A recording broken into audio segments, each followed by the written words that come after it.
Hello everyone and welcome to the final episode of the season of All Out Pummeling.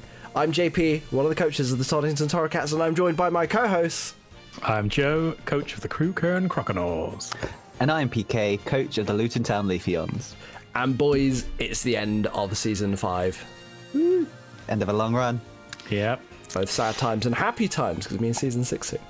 It's around the corner, yeah. Everyone's already thinking about season 6. Hopefully this will be a last nail in the coffin for season 5. Yeah, I've been talking to a few people and they already have at least like 1 or 2 team ideas sorted. Yeah. Yep. I think we've feel all like got I'm at least behind. 2. Yeah. I have 2 like kind of ideas of overarching themes, but no concrete mon selections.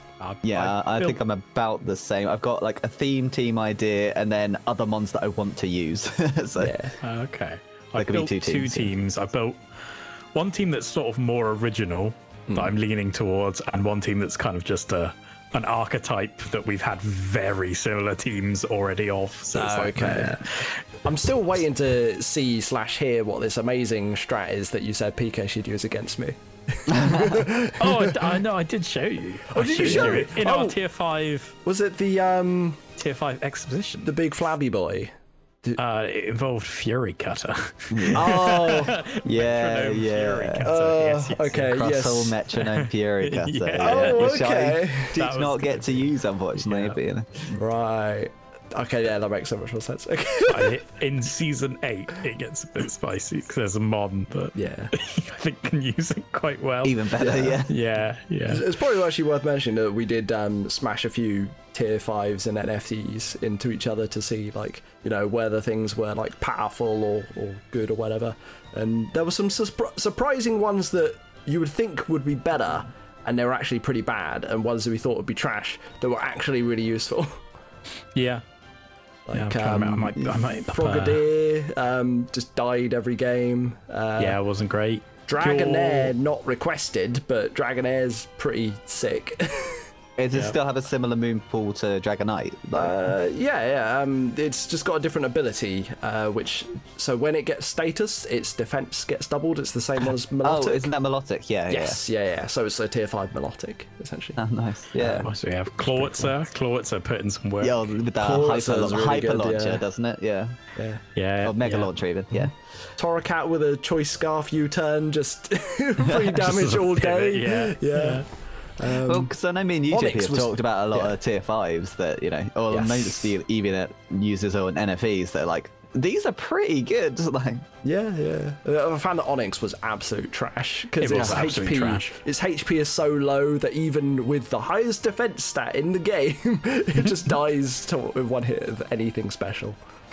What else? Ursaring was surprisursurringly good. That's Wow, really? Right. Yeah. But He I gets can't. quick feet, so you can yeah. a bit of a sweeper. Yeah. I was like, why is this Ursaring faster than my choice scarf Torracat?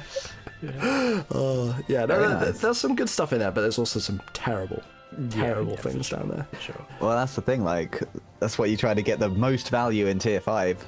Yeah. So, you know, Yeah. try to find those hidden gems. That's why it's the fun sort of tiers. Drifloon has every utility move you could ever want, and then has Aftermath for when it's dead. So it's like, hey, that's not bad. Free damage. Yeah, it sets up all this stuff Yeah. and then dies. So when was the deadline? Is the deadline passed now for requesting mons? I'm I don't know. honestly Probably not by the sure. time we upload, it will be. I expect. I feel like I should whack Dragonair in the list because I think I it's see a little worthy. dragon there. It's worthy of a spot. It was bulky as shit was because it has bulky Marvel shit. scale. That's the Yeah, When its that's the- status yeah. doubles its defense, so Yeah. it suddenly became a monstrous to try and cut through. Then I had it behind an Aurora Veil from an Alolan Vulpix, which it quite gets up yourself. Aurora Veil. It certainly does. However, Metronome Fury Cutter Ninjask was doing Yeah. work cutting Yeah. through bit by bit. Yeah, that was what we did. We did our Alolan Vulpix, sets up the Aurora Veil, go into Dragonair, get statused, and then you just get Fury cutting me. I was like, oh god, it still dies. It still dies surprisingly Just quick. Just a note that the deadline for NFE requests is tomorrow at midnight. Okay, that's fine. Okay, Cool. So So by the you time still- this is uploaded, you JP will have requested it. It will already be on the board. Cool. So how about this season that's just gone? How's it gone for you guys? I think pretty Alright. good for me. Solid. I enjoyed my team this season a lot more than I did last season, so that sort of kept me coming back and enjoying the games. Even though I think I probably performed marginally better this season than I did last season. I think I got an extra round or two deeper into knockouts. Did you get into the top group last time, or were you still the low group? Ooh, I would assume lower group. I can't really remember much from last season. playing pretty bad for a long You went time. out. You went out pretty early, from what I remember. Like, Yeah, I went out in the first round of knockouts last time. Yeah. Whereas this time I at least got a bit further in Yeah, knockouts another round, and yeah. had a better showing in group stages as well. Like, because I only got into the lower group because I was like Bottom one of the round highest, because, yeah. because we didn't wipe the scores going from group 1 to group 2. yeah. Okay. How about you, PK? It was a better season than it started like it was going to be. Because I think I was, what, Didn't you win your 5? first game against the Slowbros and then Yeah. you lost like every...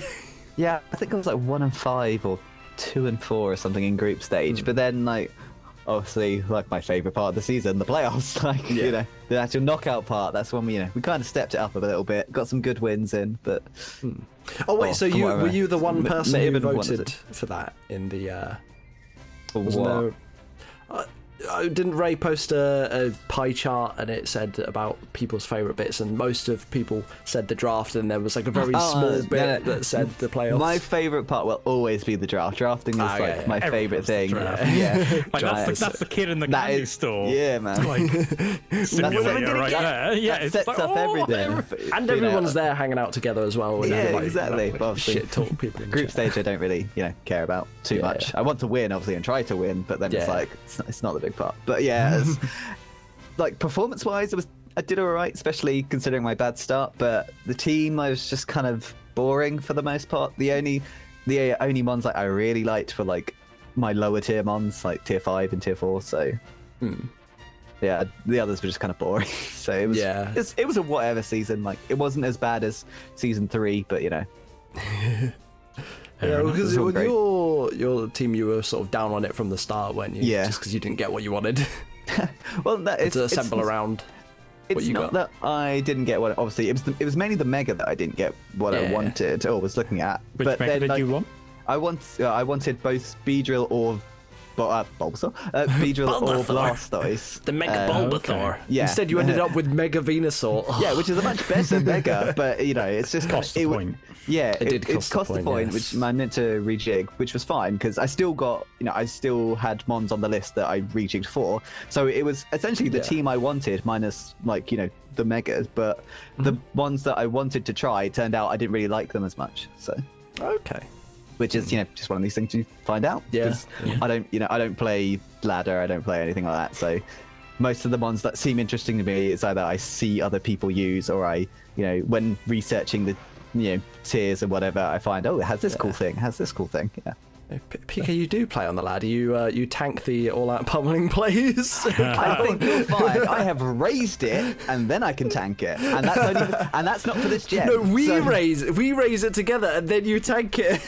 I think like last time we did it, I lost 1 game and we won 5. So True, and it was when I left for like 5 minutes.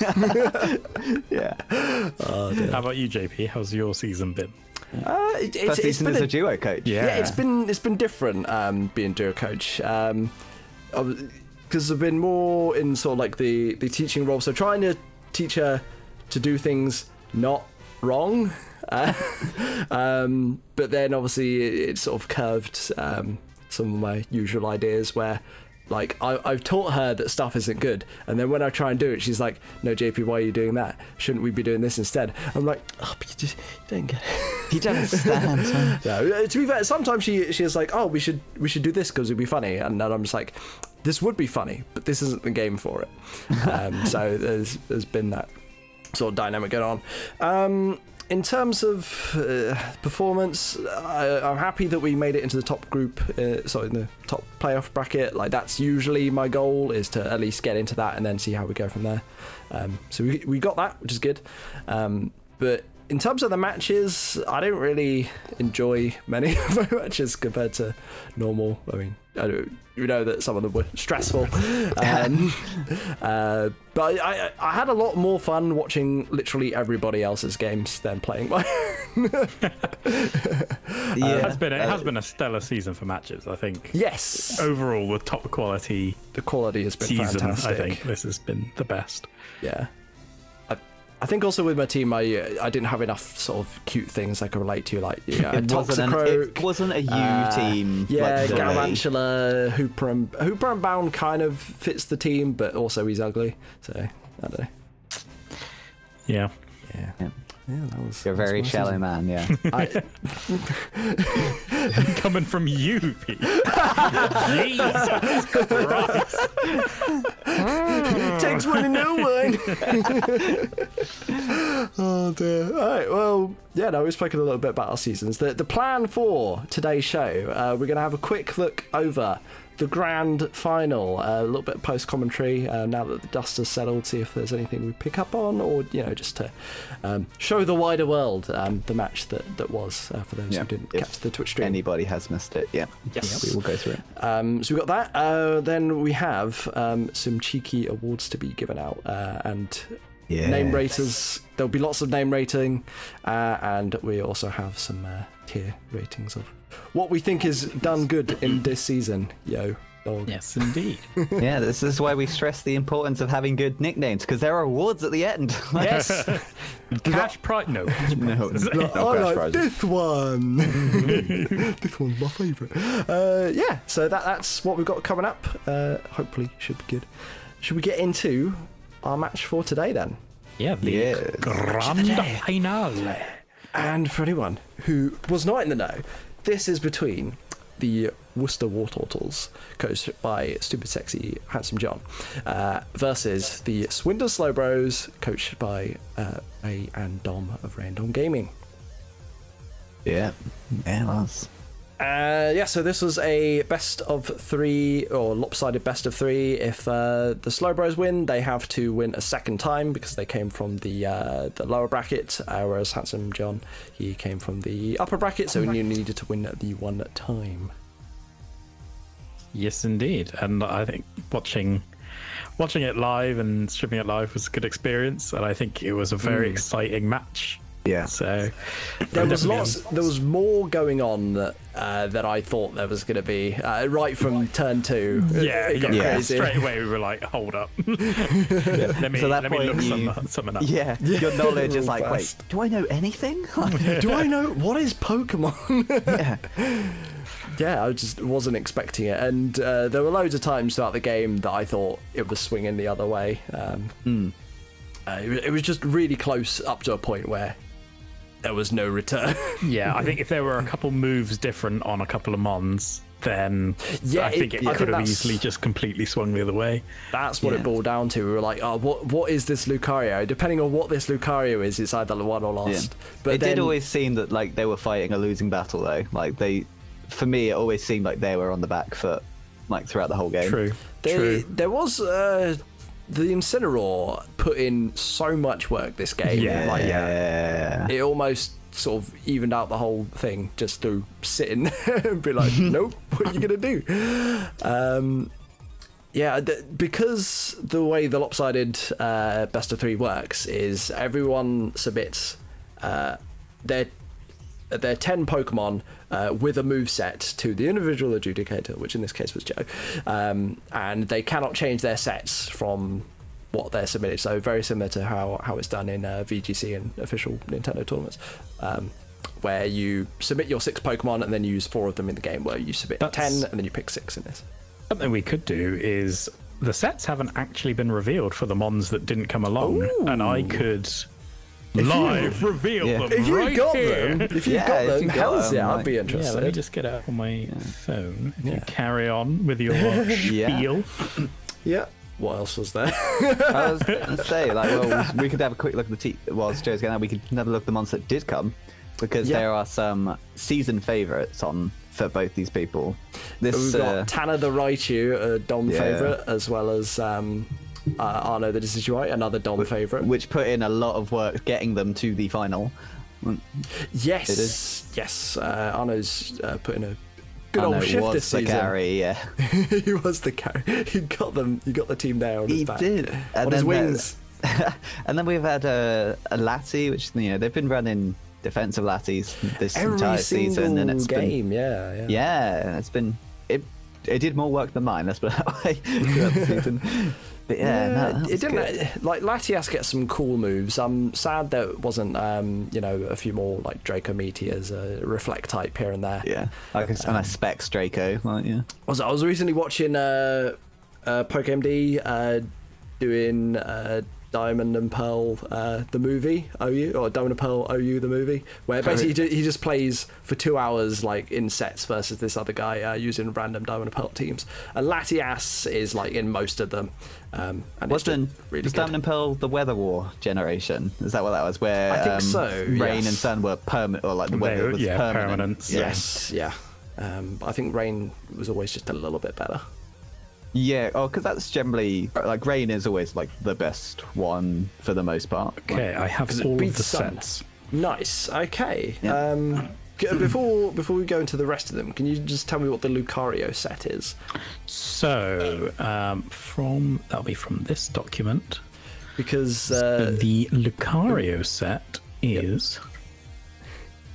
That's Ferdinand the Lucario. Ferdinand, yes. Is male, is male with a life orb, justified, 152 HP, 252 attack, 104 speed, adamant, meteor mash, close combat, blaze kick, agility.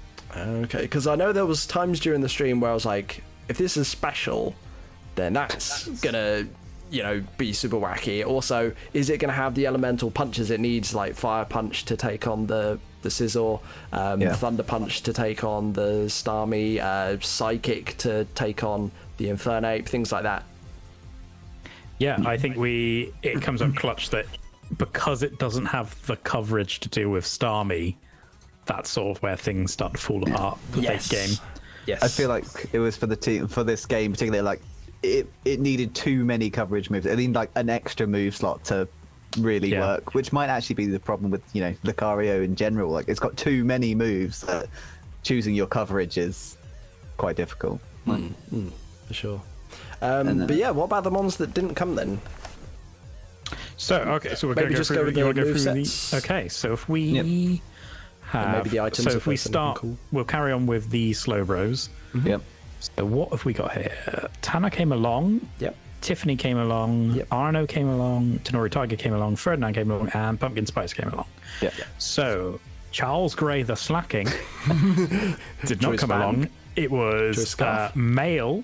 Choice Scarf. Of course. Yeah. 24 HP, 252 attack, 232 speed. Return, Shadow Claw, Fire Punch, Earthquake with a jolly nature. Yeah. So what item? Sorry.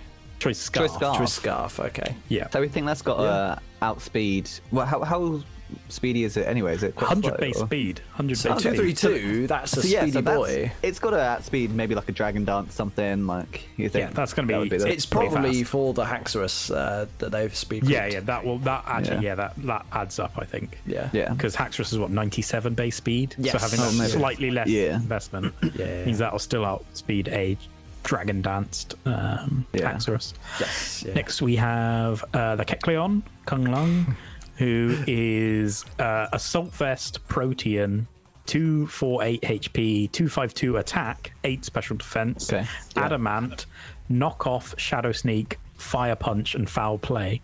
So this Kecleon is going in. Apparently. Yeah, man. That's more free of a stab, like. That's more of a Kecleon set that I would expect, rather than the one that Tom Goodser brought in. Which was what, defensive, wasn't it? Like, yes, it was very defensive. Assault Vest. Yeah. Then we have Shendu the Gyarados, which has Fly'em Z, Intimidate, 80 HP, 252 attack, 176 speed, Dragon Dance, Waterfall, Bounce, and Crunch. Yeah, so that's kind of a standard Z bounce Gyarados, but yeah. Yeah, with a bit of bulk on it, but yeah. Intimidate as well for obviously the big monster. We can see that actually came, like, you know, that Intimidate would be super worthwhile. As opposed to John's top power is physical, but yeah. Yeah, for sure. For sure. Then finally, the Araquanid, Babylon Zoo. Scary. Custap Berry, Water Bubble, shiny. It's shiny. 248 HP, 252 attack, 8 special defense, Brave Nature, Liquidation, Leech Life, Sticky Web, Reflect. So it's just going to come out and hit something with a huge liquidation is basically the plan. Nice. And then it's also got a lot of utility as well with the sticky web and the that's why it's going to come wants out. the Custap Berry for that final hurrah. Final. So it's going to come out, set up webs, reflect, and then just smack something really hard at the end, and then be like, I've done my job. Yeah. That's really cool. Yeah. Good job, guys. Then do you want the Wartortles? Yes. Yeah, so we might want to, because obviously we went through some of the favourites for the Slowbros, but talk about what John's brought. Yeah, his team first. A couple of big favourite obviously is Infernape this season. Like, John has brought it to most games as far as I know. He's been bringing it almost every game as Focus Sash Stealth Rock lead. Yeah.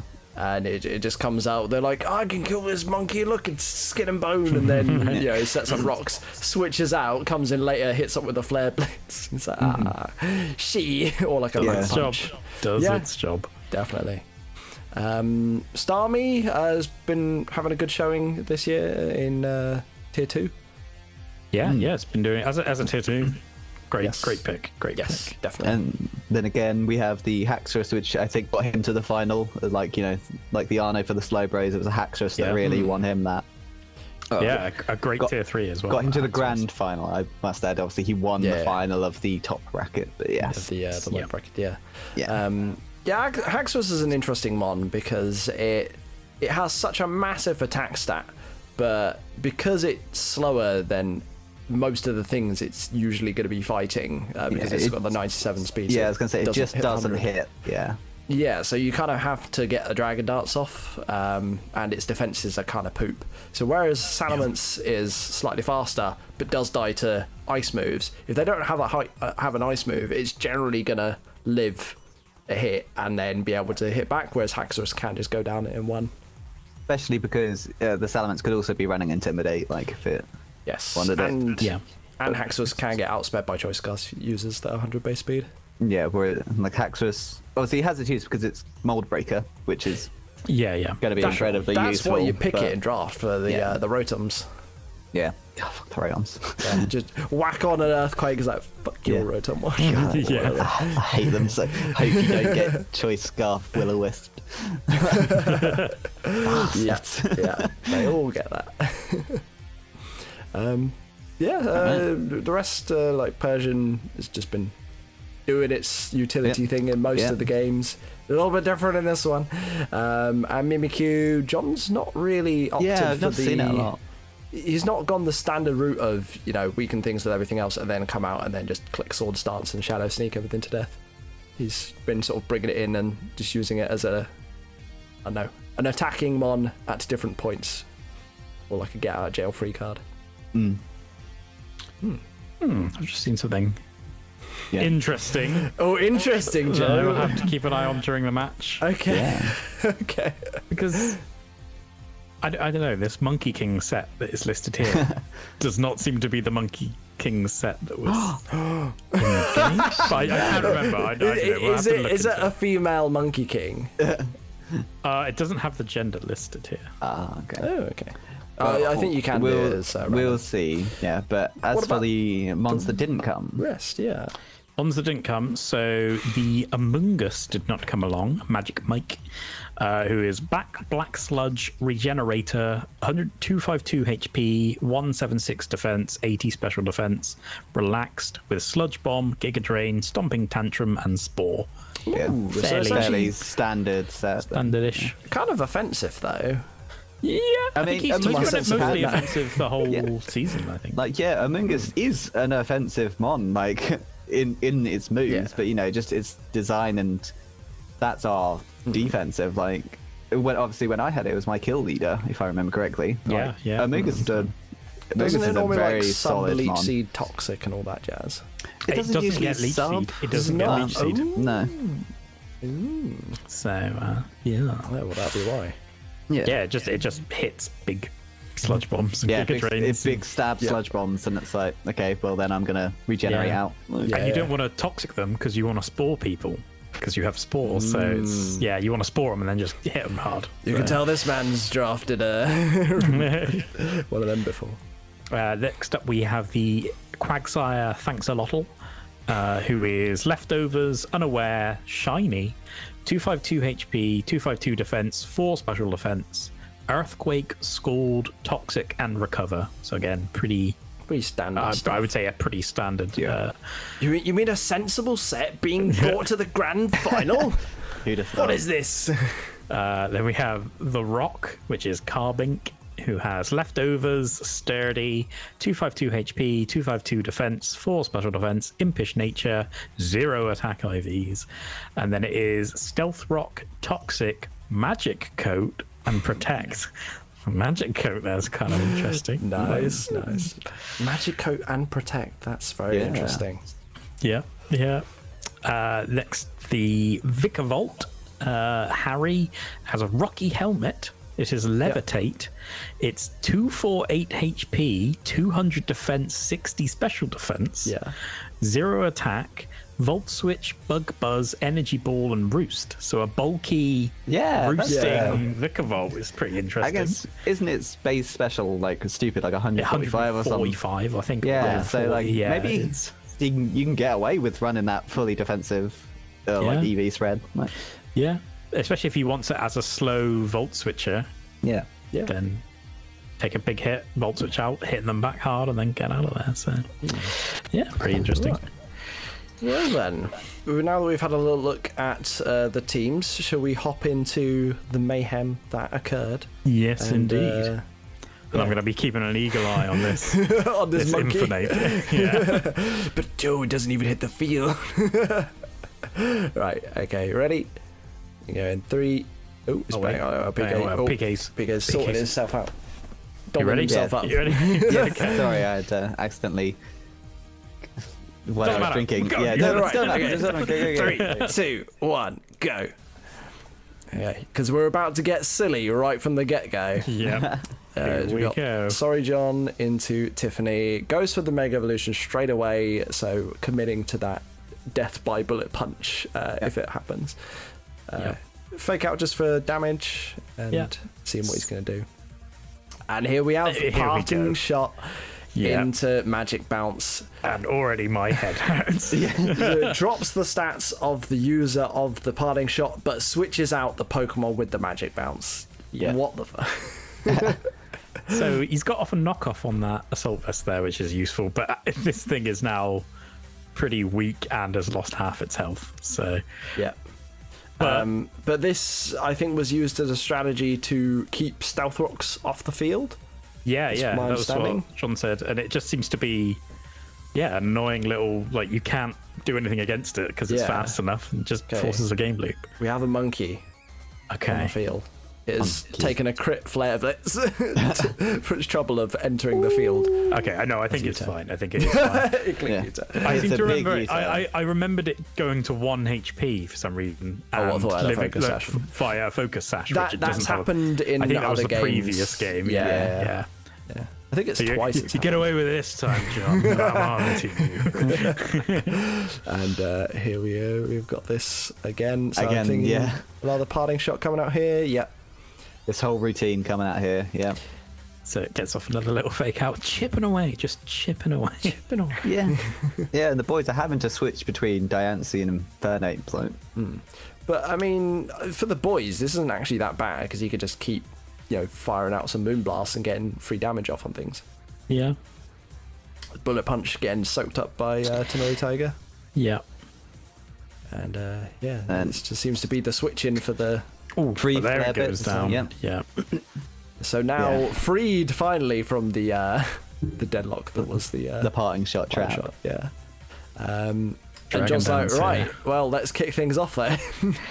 Yeah, get him in fresh. U-turn. Why not? But this thing's going to get outsped by. So this Raichu has one purpose in life, yeah, and that's to Paralyze, yeah. yeah. Because that is, what was it? It was choice scarf. Yeah. Choice scarf nuzzle. Nuzzle. Yes, so it had to be choice scarf to outspeed, Yeah. but didn't have the focus ash to live. Yeah. Yeah. Yeah, interesting. Yeah. So yeah, we know yeah. a bullet punch is coming here. Goes into a safe switch in Yeah. So every time. you can. Thing is, the rock, you can't risk it because if John greedily clicks Roost or another attacking move, and the Diancie clicks Diamond Storm, it kills the sizzle so from he the has house. to go for it. He has to go for the bullet punch, or has to go for a switch out. Terry Tiger getting a kill on the Haxus there. Hell yeah. And so I think the Down it Mimikyu. goes. Long last, Tenori Tiger, the thorn in Johnson. Oh, I can't remember if it's now. looking good. I think the Mimikyu was a bit of a problem. Yes, I think it sets up. It. Oh no! But it misses no, the sorry, it was play earlier. rough, yes. Yeah, this one it misses the play rough, and then second one doesn't get the kill, and I think Arno takes it out. But Arno gets an attack drop. Shackle. Shackle's Yes. enough, even with the attack drop. Yes. Mimikyu being so frail and that being super effective stab. Is this the roost? I think this is my. Yeah, I think that's That's the roost. Yeah, Roost. there Which we go. means that this is going to be very tough to take out, as we Here know we, that this hasn't here got we the fire see the agility. Now this could have been the point. Yeah, if here's this where was, we're if this thinking- was running crunch, it could kill this star bomb easily. But that is Yes. the best thing it can do against it. It has not got anything that isn't resisted, which is tragic because that could have been the game right there. punch. I was like, oh, what if it's got Dark Pulse? It could Genuinely. be special. Yeah. If that had crunch or was special one was running Dark Pulse, then it has Blaze Kick to finish this off, and it has pretty much anything to finish off the Infinite that's on low health, right? Yeah. Which, as we see, is Choice Band and not Choice Scarf, so it has no chance to outspeed. So that would have been it. But sadly, Yeah, so they didn't have it, and then just life full. outspeeds and kills with the Surf. Didn't even do a Hydro Yeah. Pump. yeah, there we go. That was a 3-0 victory for Life our full new champion, Army the Worcester wins the- Wartortles. Wins the tournament. Yeah, Oh, Tacky Bling. Doing it all for the Starmie lovers out there. This is We know there's a why couple. the Middlesbrough Metapods are confirmed for Season 6. The big return. this reason right here, good guy John. He did it for the league. Did it for Do you Web. think the Swindon Slowbros are going to be haunted by the fact they didn't put Crunch on their Lucario? Oh, I don't think so. I think there's so many eventualities you can't plan for all of them. I feel like the evening or maybe day after, they'd be like, oh, why didn't we just, why didn't we just do that? But then So- it's like it was so quickly moving on to Season 6 that they're probably just out of their minds now. Like, If you think outside. about what the answer for Starmie was, it was the Raichu, and the Raichu went down. Earlier. Yeah, I suppose Like so. That was why it was the- Choice Scarfed. It was Choice Scarf with 152 speed. So obviously that is speed tiered to outspeed something. Starmie, presumably. I would Starmie is the assume a fastest thing on John's roster, I believe. In fact, maybe just the roster they brought was a little soft to Starmie. Like, it's only really Raichu and Decidueye that can do much. The Latias is a utility mon in this case. So it's not going to kill the Starmie. It's just going to persist. You see, Infernape's not going to do a lot. so they bought, it was agility, Blaze Kick I understand, because obviously you've got a Fur Coat, a Lola, and you've got a Mega there that you want to kick with a Blaze Kick, right? Yeah. But then they just bought Close Combat and Meter Mash. Of course, great stab Mimish for moves. the Mimikyu, so it didn't Yeah. get walled. But then even the Blaze Kick's probably okay. But what's the Close Combat for, right? What's on John's team here? But they've already got the fire move for that because it has Fur Coat. Yeah, because it's Fur Coat, you're right. Yeah, just, well, the thing is, we're just gonna make your team better so you could win the final next time. if they hadn't had the there is Assault nothing. Vest knocked off, like, if they hadn't had the Assault Vest knocked off on Incineroar can survive a Hydro Pump on, like, 60%, like, it takes, like, 60% damage with the Assault Vest. And then they could kill it right back with a knockoff. There was literally, looking at all of John's roster, there's not a single thing there that it hits better than neutrally, other than the Alolan thingamajig, Alolan Persian, which they already have coverage for. With Blaze Kick, Okay, so I think if that close combat was true, but mainly, needed. I'm not sure what they wanted the close combat for, but mainly if they did think they had, they had the Reggie, they had the Assault Vest Incineroar, which could like deal with the Starmie. I've just checked like the count and it seems to work out, but maybe they thought they had enough answers, but obviously, hindsight's 2020, so. Yeah, but I guess because they let the Haxorus come in and Dragon Dance, that's how it ended up. Yeah, they needed had to lose. Use the Raichu for it. Because annoyingly, they already had in their Intimidator against it, so they couldn't cut its attacks, so they had to swap out. It was a good switch by John. And this is all part of John's plan. Because what was the just as Keikaku. The Incineroar, the Tenori Tiger, was U-turn, knock off, Iron Head, Flare Blitz, so it could have hit it neutrally and it could have knocked off something, but or it could have tried to flinch it behind, but then or might it would well already get out with a U-turn, so you can come back in and then intimidate it, but it's a dodgy situation. Just come in on clean and then set up with a Dragon Dance. So, Oh, crikey. So, that was fantastic finish to the season. It was great commentating it, watching it live with everyone, and it's fun to go back through it now and sort of have another one game was definitely enough though. Do you know what? If there would have been a second game, we'd have been like, we would have needed 10 minutes to reset and get the hype back going. I think this game was live. It was just under an hour, I think. So having a whole nother one might have been a bit of a. I think the show finished at gone 10 o'clock, so it would have been by 11 with another game. Yeah, kept on ticking up that clock. Yeah. So note to self: we need to say start the stream at 7 next time.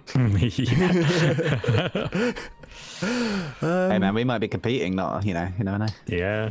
Yeah, what crossed. happens if there's an all-out pummeling out of your league then final? We'd sort it out. What if it's me? Members of us. What if it's me versus the Slowbros? Are you guys going to stream it? First of all, they'd have to be a duo coach again, and then me and PK can sort it out. We'd find a way to stream it. We'll have the back. You could stream it, but not actually look at anything to do with the stream. I could. I mean, we did have a backup French restream. We did have a backup French restream. Yeah, go in. So. I hope you had a random baguette just flying around on the screen, spinning around.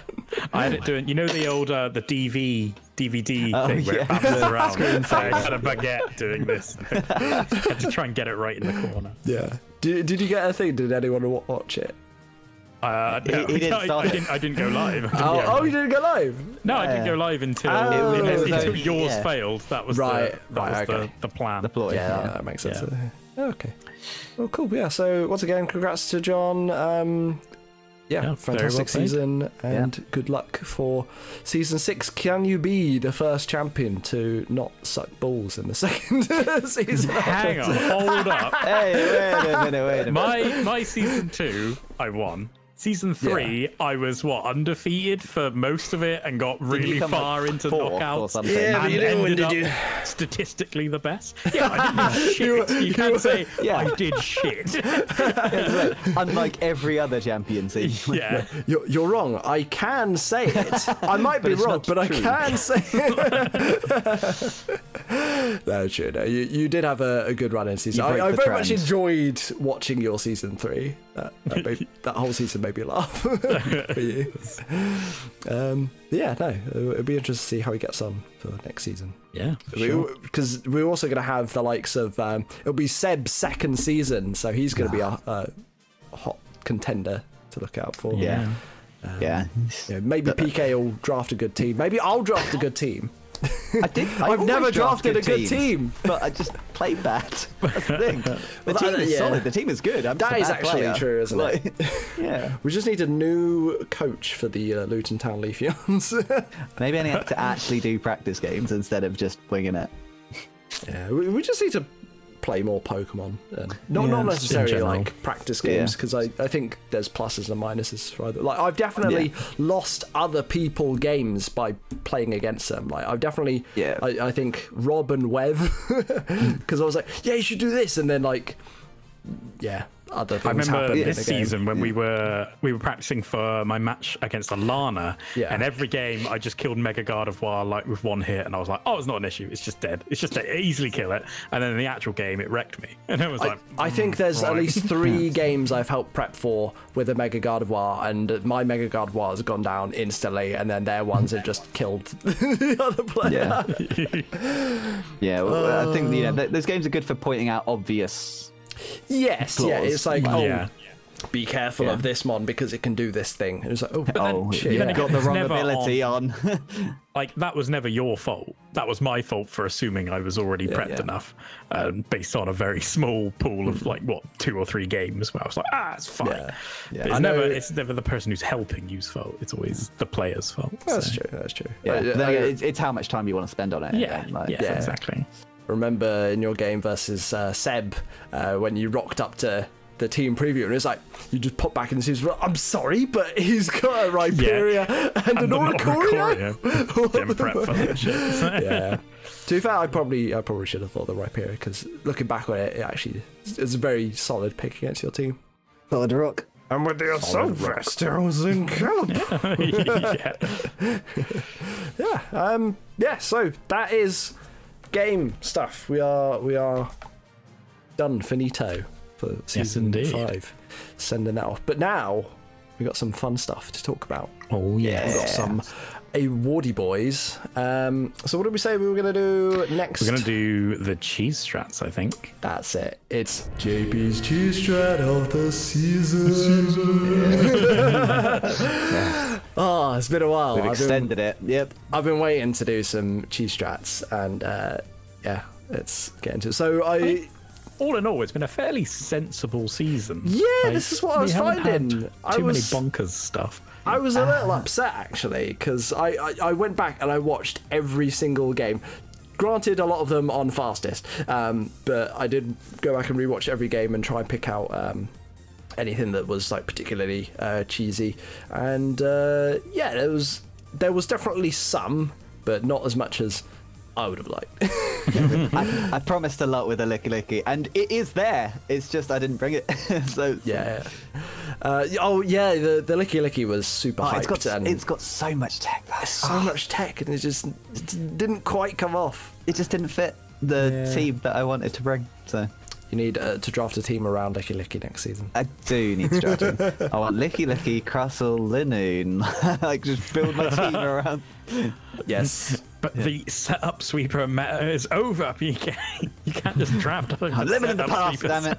Yeah. This is we're already living the past of Gen 7. I'll keep with my nothing but setup.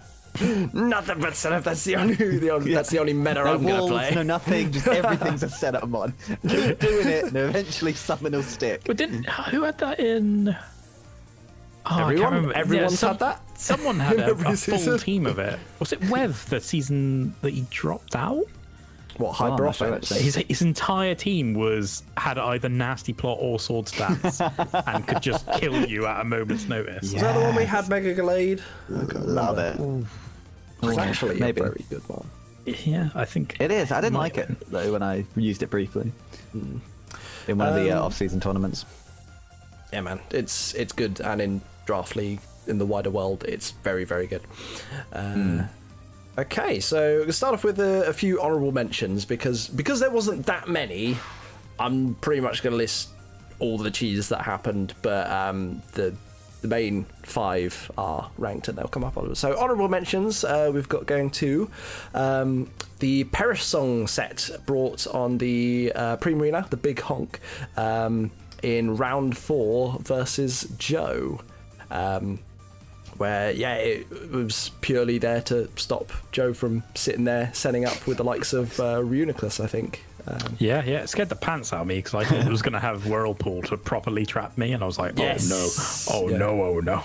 And it was another thing that, so you couldn't just sit there with Toxapex either. I was like, you gotta go to something that's gonna get a big Moonblast or Hydro Pump or something. Yeah. It worked. So that was pretty good. Honorable mention to the Frogadiers Mew Adrenaline Orb that they brought to a game, but it didn't actually get to come out and hit the field. But I did like the idea. That was against the Slowbros. I have a feeling they even went to 2 games, but both games it didn't get seen. It's like, come on, I just want to show the people. I think he brought it versus me against my Crocodile Intimidate, but didn't. Yeah. It never saw the light of day. So. Yeah, so just remind me what adrenaline. My mind's gone blank on what adrenaline. Doesn't it does boost your again. speed when you're hit by Intimidate? I think. Something like that. It's something that something. affects. Yeah, I think the idea that was that it was against the Slowbro, so Tenori Tiger would come out, Intimidate, and then it would get a boost. Yeah, it raises the speed by 1 stage when the holder is hit by an Intimidate. Yes. So that would have been super clutch, but I think it got dragged out earlier than he wanted it to. Oh. Funny enough, even it's activated even if the holder is not actually affected by the Intimidate due to its ability, like Hypercutter. Oh, interesting. It's off, and it's a consumable item, so yeah. Yeah. Okay. It still goes off. It's nice. So also, I want to mention to my Agility Mega Ampharos versus Ed. I mostly picked this because of the reaction that I got from Ed when I clicked it. It was like, oh, that's not what I thought the set was. Because it just meant that he had to eat a big hit, something died, and then he was forced to bring out Mega Beedrill to scare it out. Which, if I was on full HP, I would have lived, and then I could have killed that as well. But I was just low enough that it was too risky. But yeah, I had a lot of fun bringing that set. And finally, for mentions, we've got the Snatch Rotom Frost. So another Seb set. This was against PK's Ninetales Alola, so it stole the Aurora Veil on like turn 1 or turn 2 or something. Yeah. Which PK argues didn't contribute a lot to the course of the game, but me and Joe think that it made Seb's situation twice as good. It may be, but like for me, it's like it didn't affect me in the slightest because I still got an Aurora Veil up, and it had more turns than this did. Just sitting there, you're just like, huh, that's cute. Yeah, pretty much. It's like, huh, cute. And then I lost. And then you lost. Yeah. That wasn't the reason. Thank you very much. That was not the reason I lost. No, but really, really cool stuff on that. So now I've got the top 5 cheese strats of the season. These are actually kind of cheesy. So in 5th place we have Arno, the Decidueye, Zed Tailwind to take the Zekrom Cup Black Final versus Seb. Yeah. That was just one of the most hyped turns in league history. It was like, oh, what's going to happen? Was it like, oh, if he does this, and like we're just all thinking about it's regular 4v1. sets. Like, what's he going to do? Yeah. I think little that was did we know. Favorite match from this whole season. That's my favorite part this season. Yeah, like my favorite moment. Yeah. Like I know we went after the game. We went into the match chat afterwards, and we were popping up. We're like, oh my god! It was absolutely. That blew our goddamn minds. That was really interesting. Like, you don't really see Zed Tailwind brought, at least on Decidueye. It's more of a Honchkrow thing. I did it because obviously Joey gave me that info. It's like, check it out on the Honchkrow. Yeah, on Honchkrow, it's actually good. Yeah, Maybe it would have been good on the Togekiss, but it died to poison before it can click another move. Like, That's true. Damn. Yeah. Sad times. Next, in 4th place, we have the Worcester Wartortles parting shot into the Magic Bounce in that grand final versus Mega Diancie. Never seen anything like it in the grand final. What a stage to do it. And John was fully aware of it. Yeah, like, John he was knew fully exactly what he was going to do and planned around it. And the Slowbros also, when they saw it, they were aware of it and they were okay with the situation, but John got out of it what he wanted, so it was really interesting and dynamic. Didn't expect it at all. Super cool to see. Yeah. Also, Persian Alola can do a thing apparently. I give it 0 time It a could day. do many things. I Thank know. you. It's a very good partner. Oh, it's got such a fat, derpy face. Yeah, it looks ugly, but what are you going to do? Sorry, John. I'm not going to draft it. That's what I'm going to do for you. That's true. In third place, we have Ed's Ferrothorn, the Shedinja's Ferrothorn, with their Worry Seed and Red Card set that they brought against the Torracats that they used against my Gliscor. So it used Worry Seed against my Poison Heal Gliscor. So I was poisoned with my Toxic Orb, and then I was, instead of healing, I was then taking the toxic damage. But then the red card swapped me out, so it stopped the toxic bit, but it was still like, what a wacky set. But actually, because I also took damage from hitting it with the physical move. Yeah, you took damage from the Iron Barbs. Yes, yeah, that's the one. Yes, so Iron Barbs taking poison damage, and then I get switched out. I was like, what just happened? I've been manhandled. Please, no. Dominating. Yeah, that was definitely one of my favourite, just wacky sets for the season for sure. Yeah, I'd forgotten about the Worry Seed, but yeah, that was good.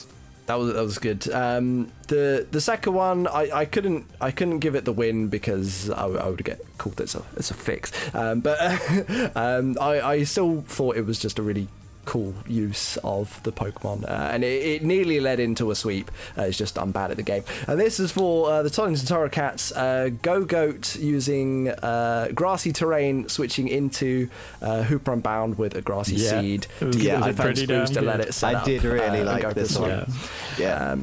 Yes, so like, first of all, you don't really know what Go-Goat's going to do, but you definitely don't expect it to come out and hit grassy terrain. Of course, it does have the ability that does boost its defense in grassy terrain as well, so maybe you might expect if you know that about Go-Goat, you might expect it. So yeah, it just means that Go-Goat's tanky, so I'm not at risk of like dying in that turn, and then I can just safely switch out into Hooper to do big things, and then I fucked up by clicking. It was very close to doing big things. Yeah.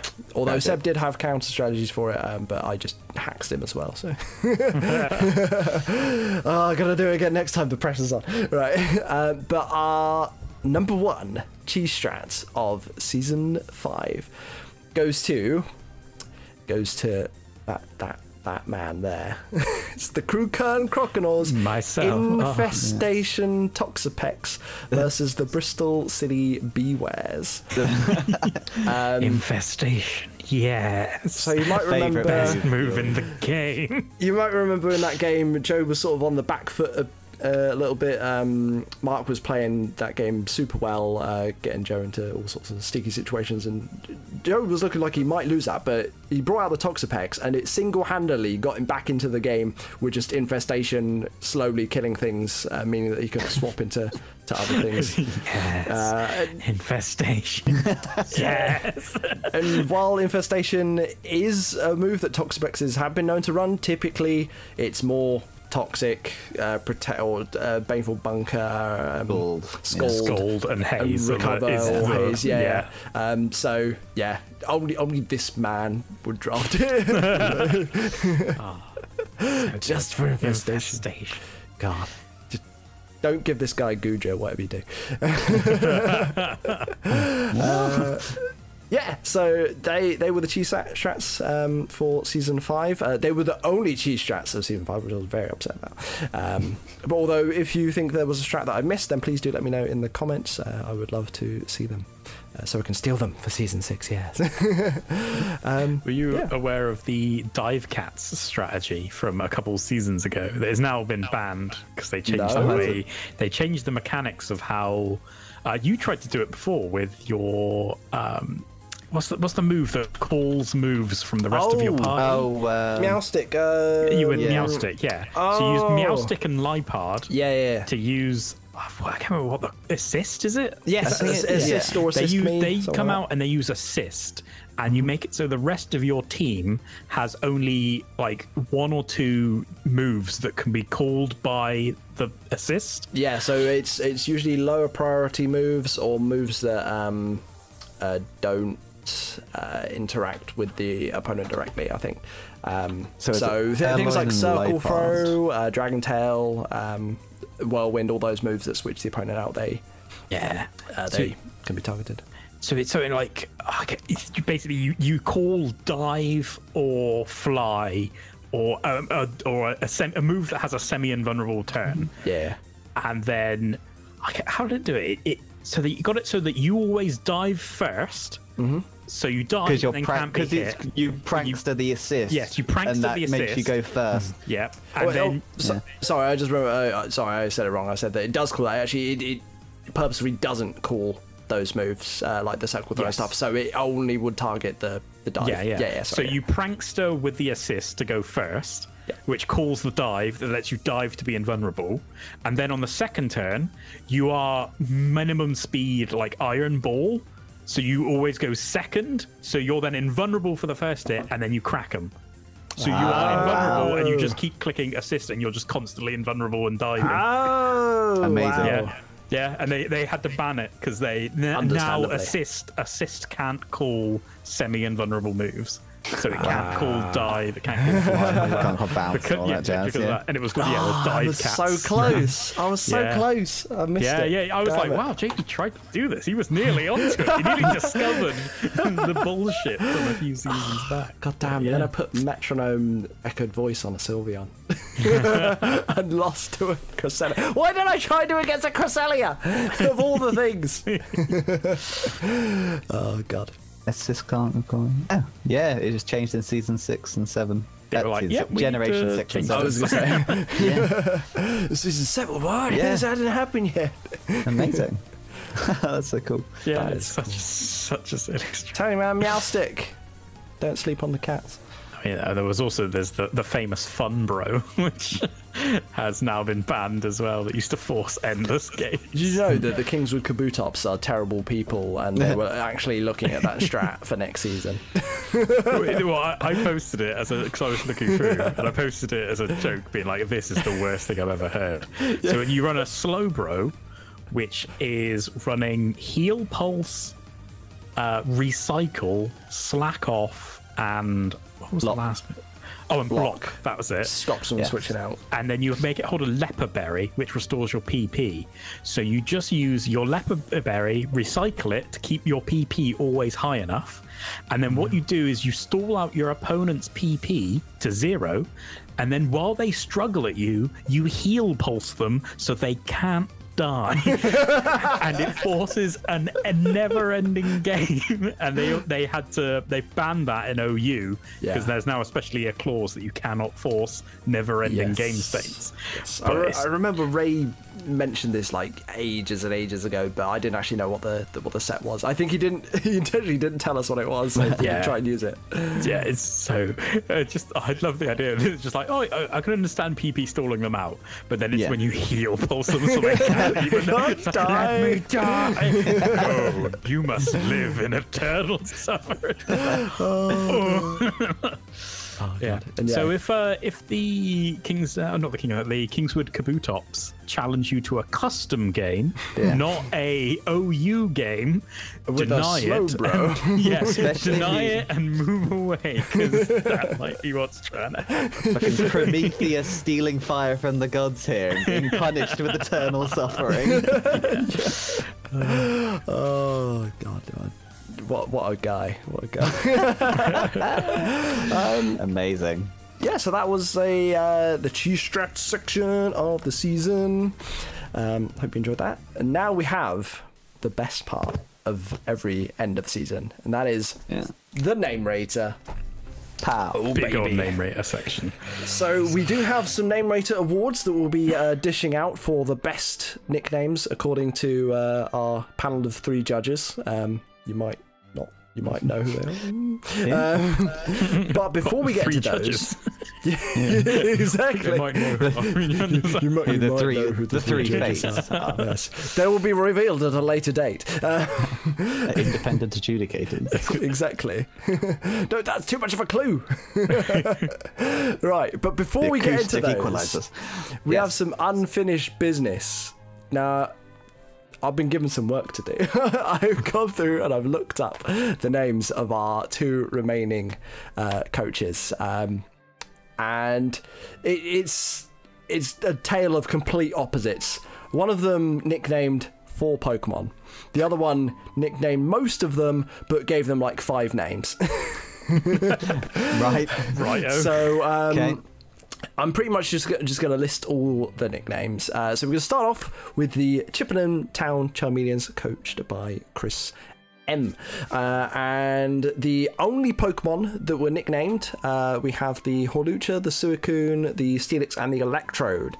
Hawlucha was called Bonnie. The Suicune was called Stu. Okay. The Steelix was called Rocky. And Electrode was good old Colgate advert. Yeah, so those, if I remember correctly, were all nicknames that have been chosen previously, except maybe the Rocky. I don't remember that one, but Isn't Rocky what the Steelix is called? Because it gets traded to you, doesn't it? Is that the Onyx that gets traded to you really? in Gold and Silver? Gold and Silver, yeah. Isn't that called Rocky? I think you might be right, actually. So it might be a homage to that Onyx that probably got turned into a Onyx Steelix. hold the metal coat so you can evolve it, or No, No, get the I metal think coat it's later just traded on. to you at like the second town. Yeah, just you get it you really trade it for early. a Bellsprout. Yeah, you trade it for a Bellsprout, which you can catch early. So okay. it's the only way to suddenly get an Onyx out. Yeah, you catch it in the grass like literally before the town. an early game Onyx. It's sick. Yeah, boy. Yeah, so that was the Chippenham Town Charmeleon's name. His name's none of all of the rest would just have their normal names, which is kind of a Charmeleon's theme, like particularly with the cows. So Taurus, Miltank. But this man will always have a cow. Affectionately known as a kill tank. Affectionately known as the kill tank. But his nickname was Miltank. It was Miltank nicknamed Miltank. Yes. That's the best thing about it. Next we have the... Ooh, hang on, I need to get the right thing open. We have the Kingsdown Kingdras, coached by Kit. And there's a lot of nicknames, so I'm just gonna rattle on through them. Roll them off. And if there's any that you want me to stop so you can talk about, feel free. So we'll start off with the Mega Heracross. We'll start off with Pink Guy, Pinkerton, Pinknocchio, and Powerpuff Girl. Okay, I do like that. I quite like the theme. It's the same with the Barn Street Badoof, how everyone was called Dave. Like I quite like that thematic. The rolling of names throughout the season. That's great stuff. I did have a chuckle at some of these. This is for the Landorus Therian. We've got Genius Level Pla, because the YS was cut off, so it was Genius Level Plays because it's the genie. It's got Ground Dog, all one word. Jaundurus Therian, and this was a shiny one, which is colour yellow. So jaundice, I wonder if I put that in the right one. Maybe I put that in the wrong one. We got Bananarus Tea.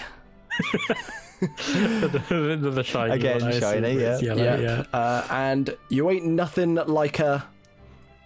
And then it would be Ground Dog. Ground Dog. You ain't nothing like a Ground Dog.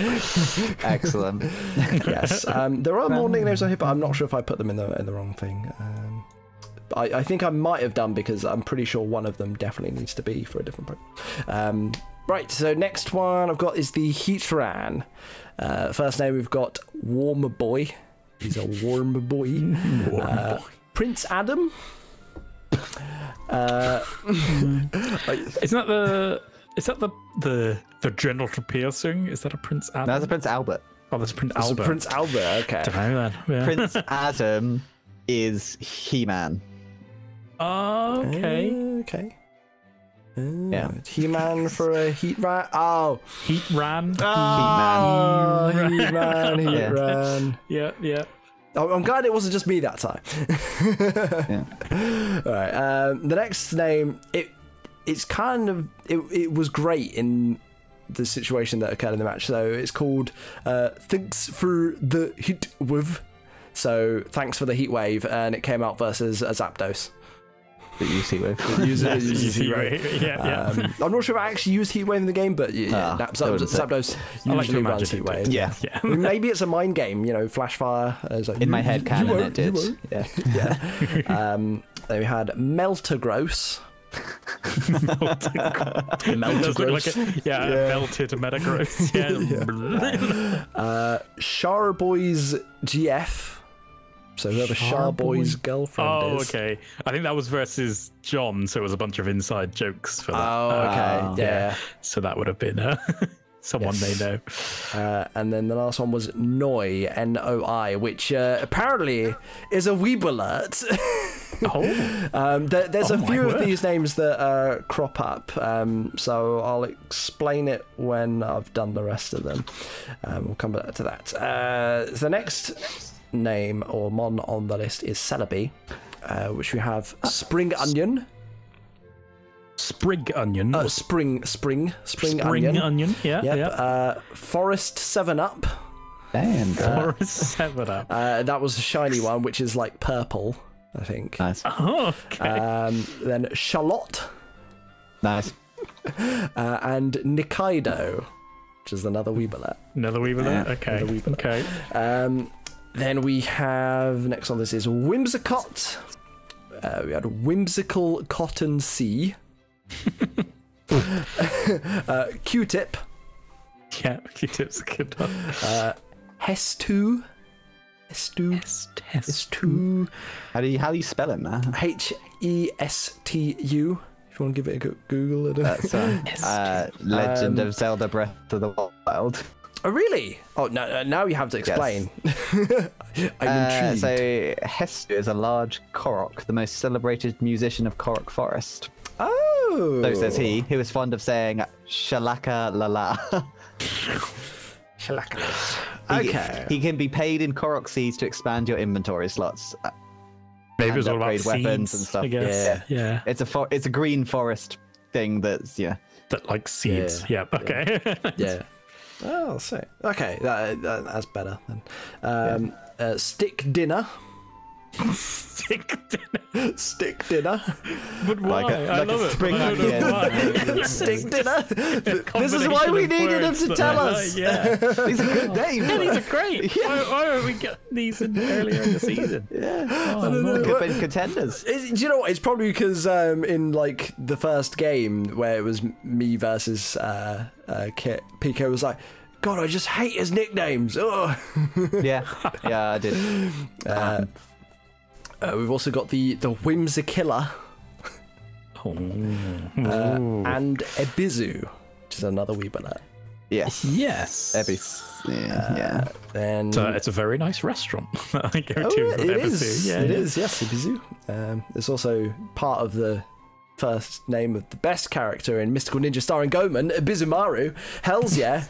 He like crawls along on the floor and he goes nyuk nyuk nyuk nyuk. Weebillet. It's fantastic. Right? I think so. Yeah. Then we have the Fortress, which you got Spiky Pokeball. Landmine. And Cosmic Pegasus F:(D). I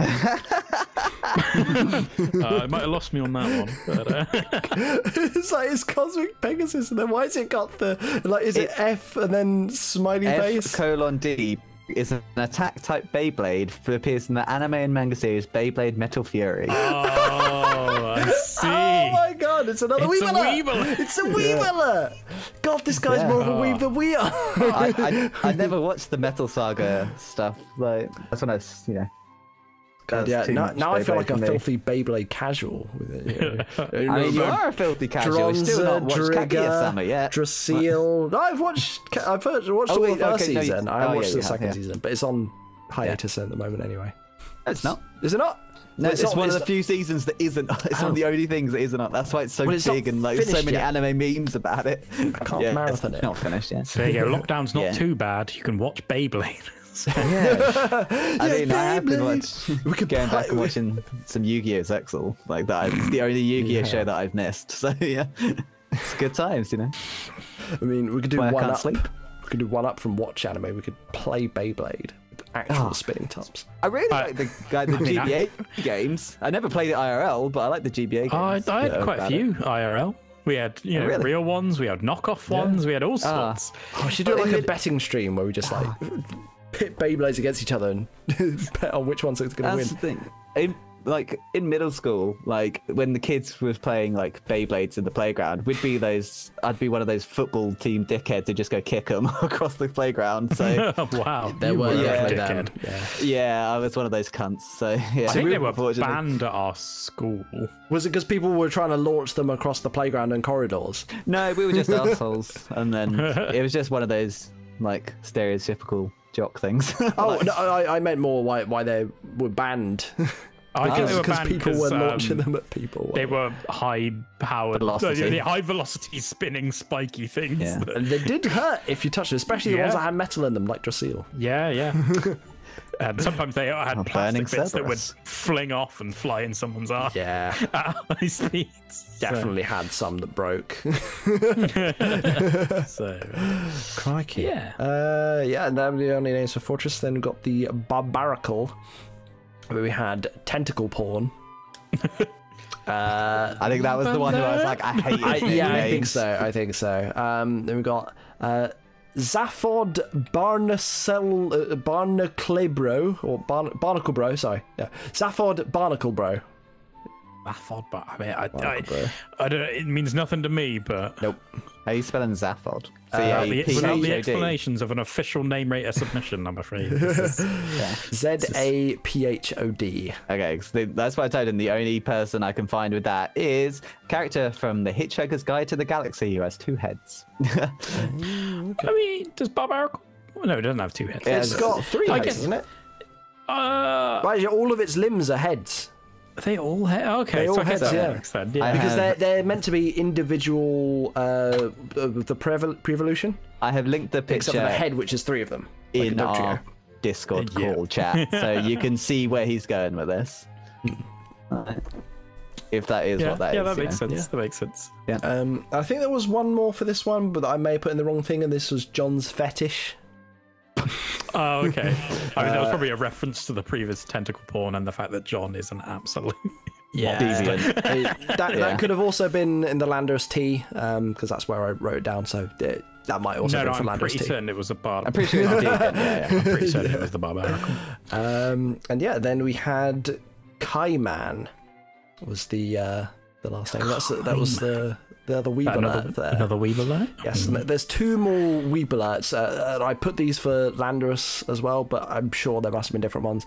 We've got Fujita and Shin. Futa. I mean- no, Fujita. Fujita.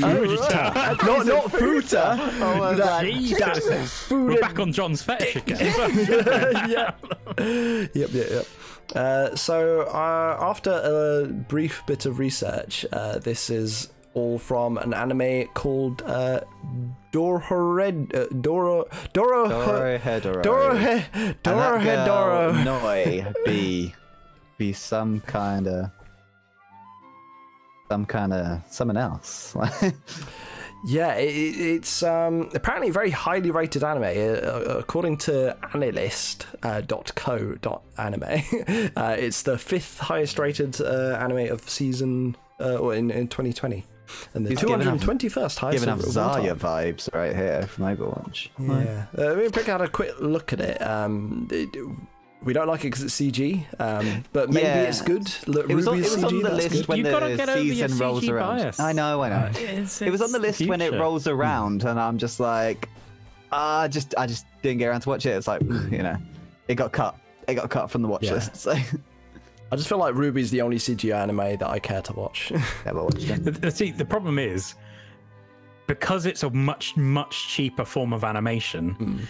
It means that lower budget animes can be made, which is a double-edged sword, because it also means that a lot of the worse animes that people don't want to invest any money in can be made, and therefore you associate bad anime with the CG because you only see bad CG anime. Yeah, there are some, but there's the other flip side. There are CG scenes in anime which are good, but like if there's a lot of CG, and it's really noticeable a lot of the time. That just kind of puts you off.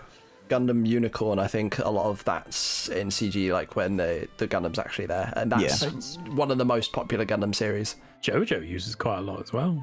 Even. It does, but it's fine because that's so stylized and like wacky. Like, JoJo's great.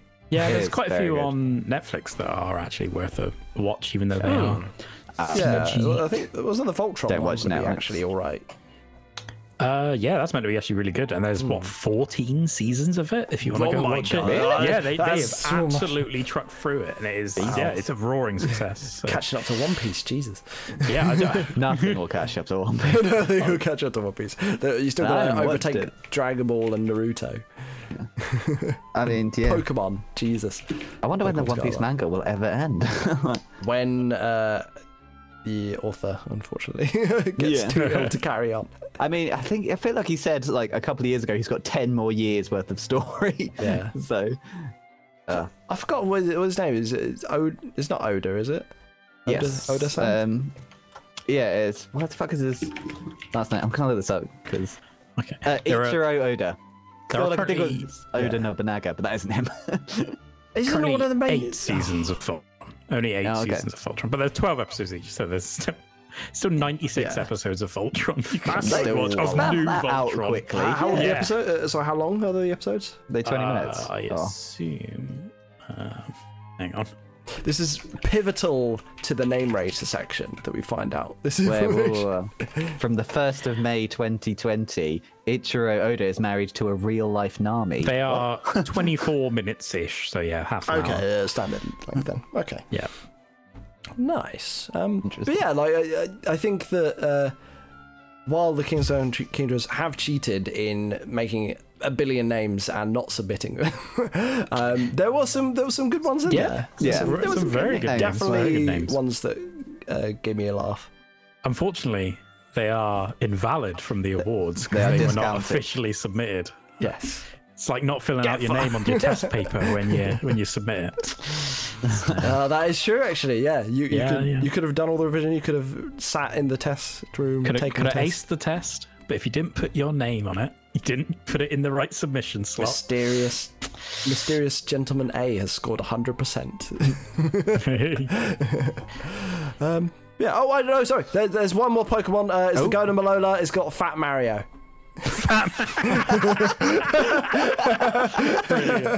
Brilliant. Ended up on a high note. So I just scrolled down one line on the notepad document. I was like, oh wait, there's one more. Fat Mario. Wait, there's more. It's the mustache that makes it. Let's go. Oh, brilliant. Yeah, so that was the Kingstown Kingdras and the Chipman Town Charmeleons name raiders. I unearthed them for your pleasure. Yeah, good stuff. Well done. Enjoyed it. But what are our favourite names from the season? All-time favourites for season 5. They had some tough times cutting this down. We did.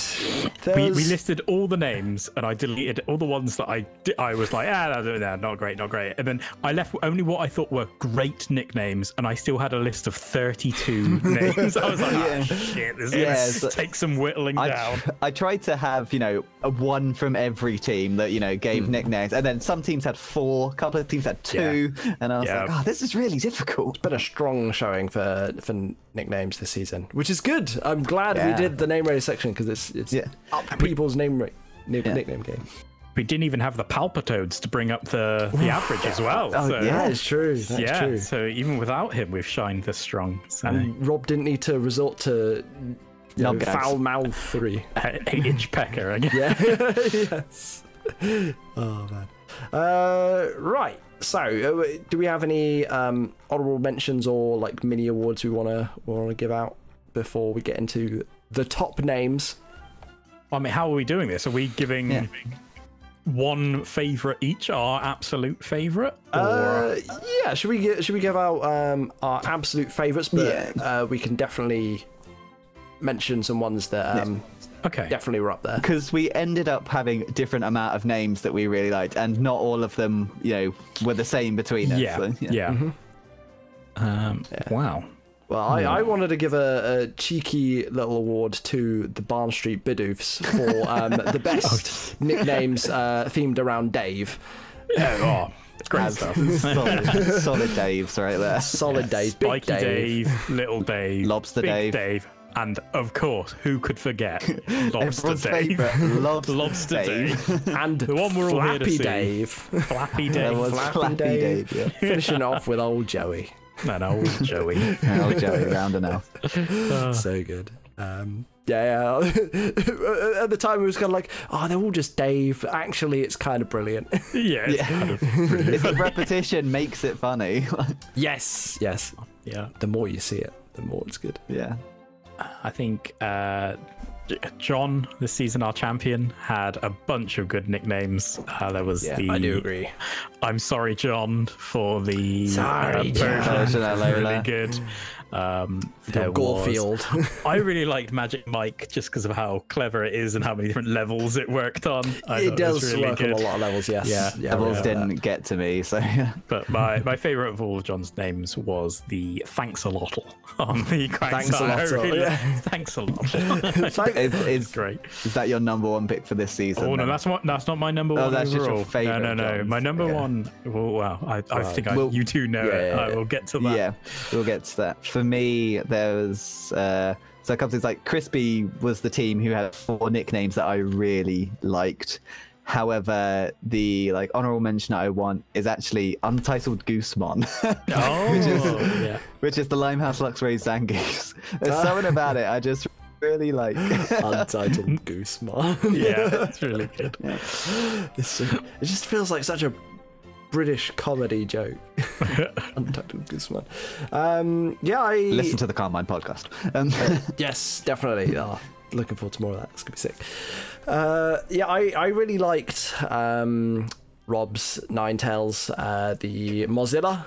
Mozilla, yeah. Firefox. But then I thought, is it better than Johnny Helzer Poppin'? I think maybe not. I don't think there's many things that could be better than Johnny Helzer. Johnny Helzer Poppin', it's not even really to do with anything, but it's such a good name. I was thinking it was like Polyphemus, the Dusclops. Great name. Is it better than Molesto? Or Tom Selleck as well. Tom Selleck. I mean, it's had some great names throughout the years. Yeah. So. Yeah, but should we do our absolute favours then? I was gonna say, you've done your honourable mention. I've done my honourable mention, obviously. Yeah. Well, who's going first? I'll start it off.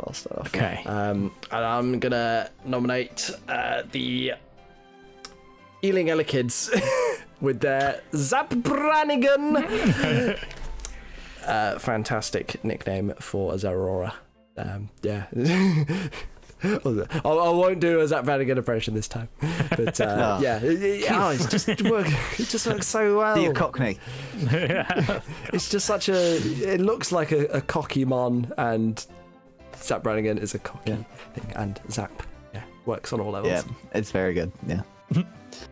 I'll go next then. My absolute favourite nickname from this season is from the Sheffield Sheninjas.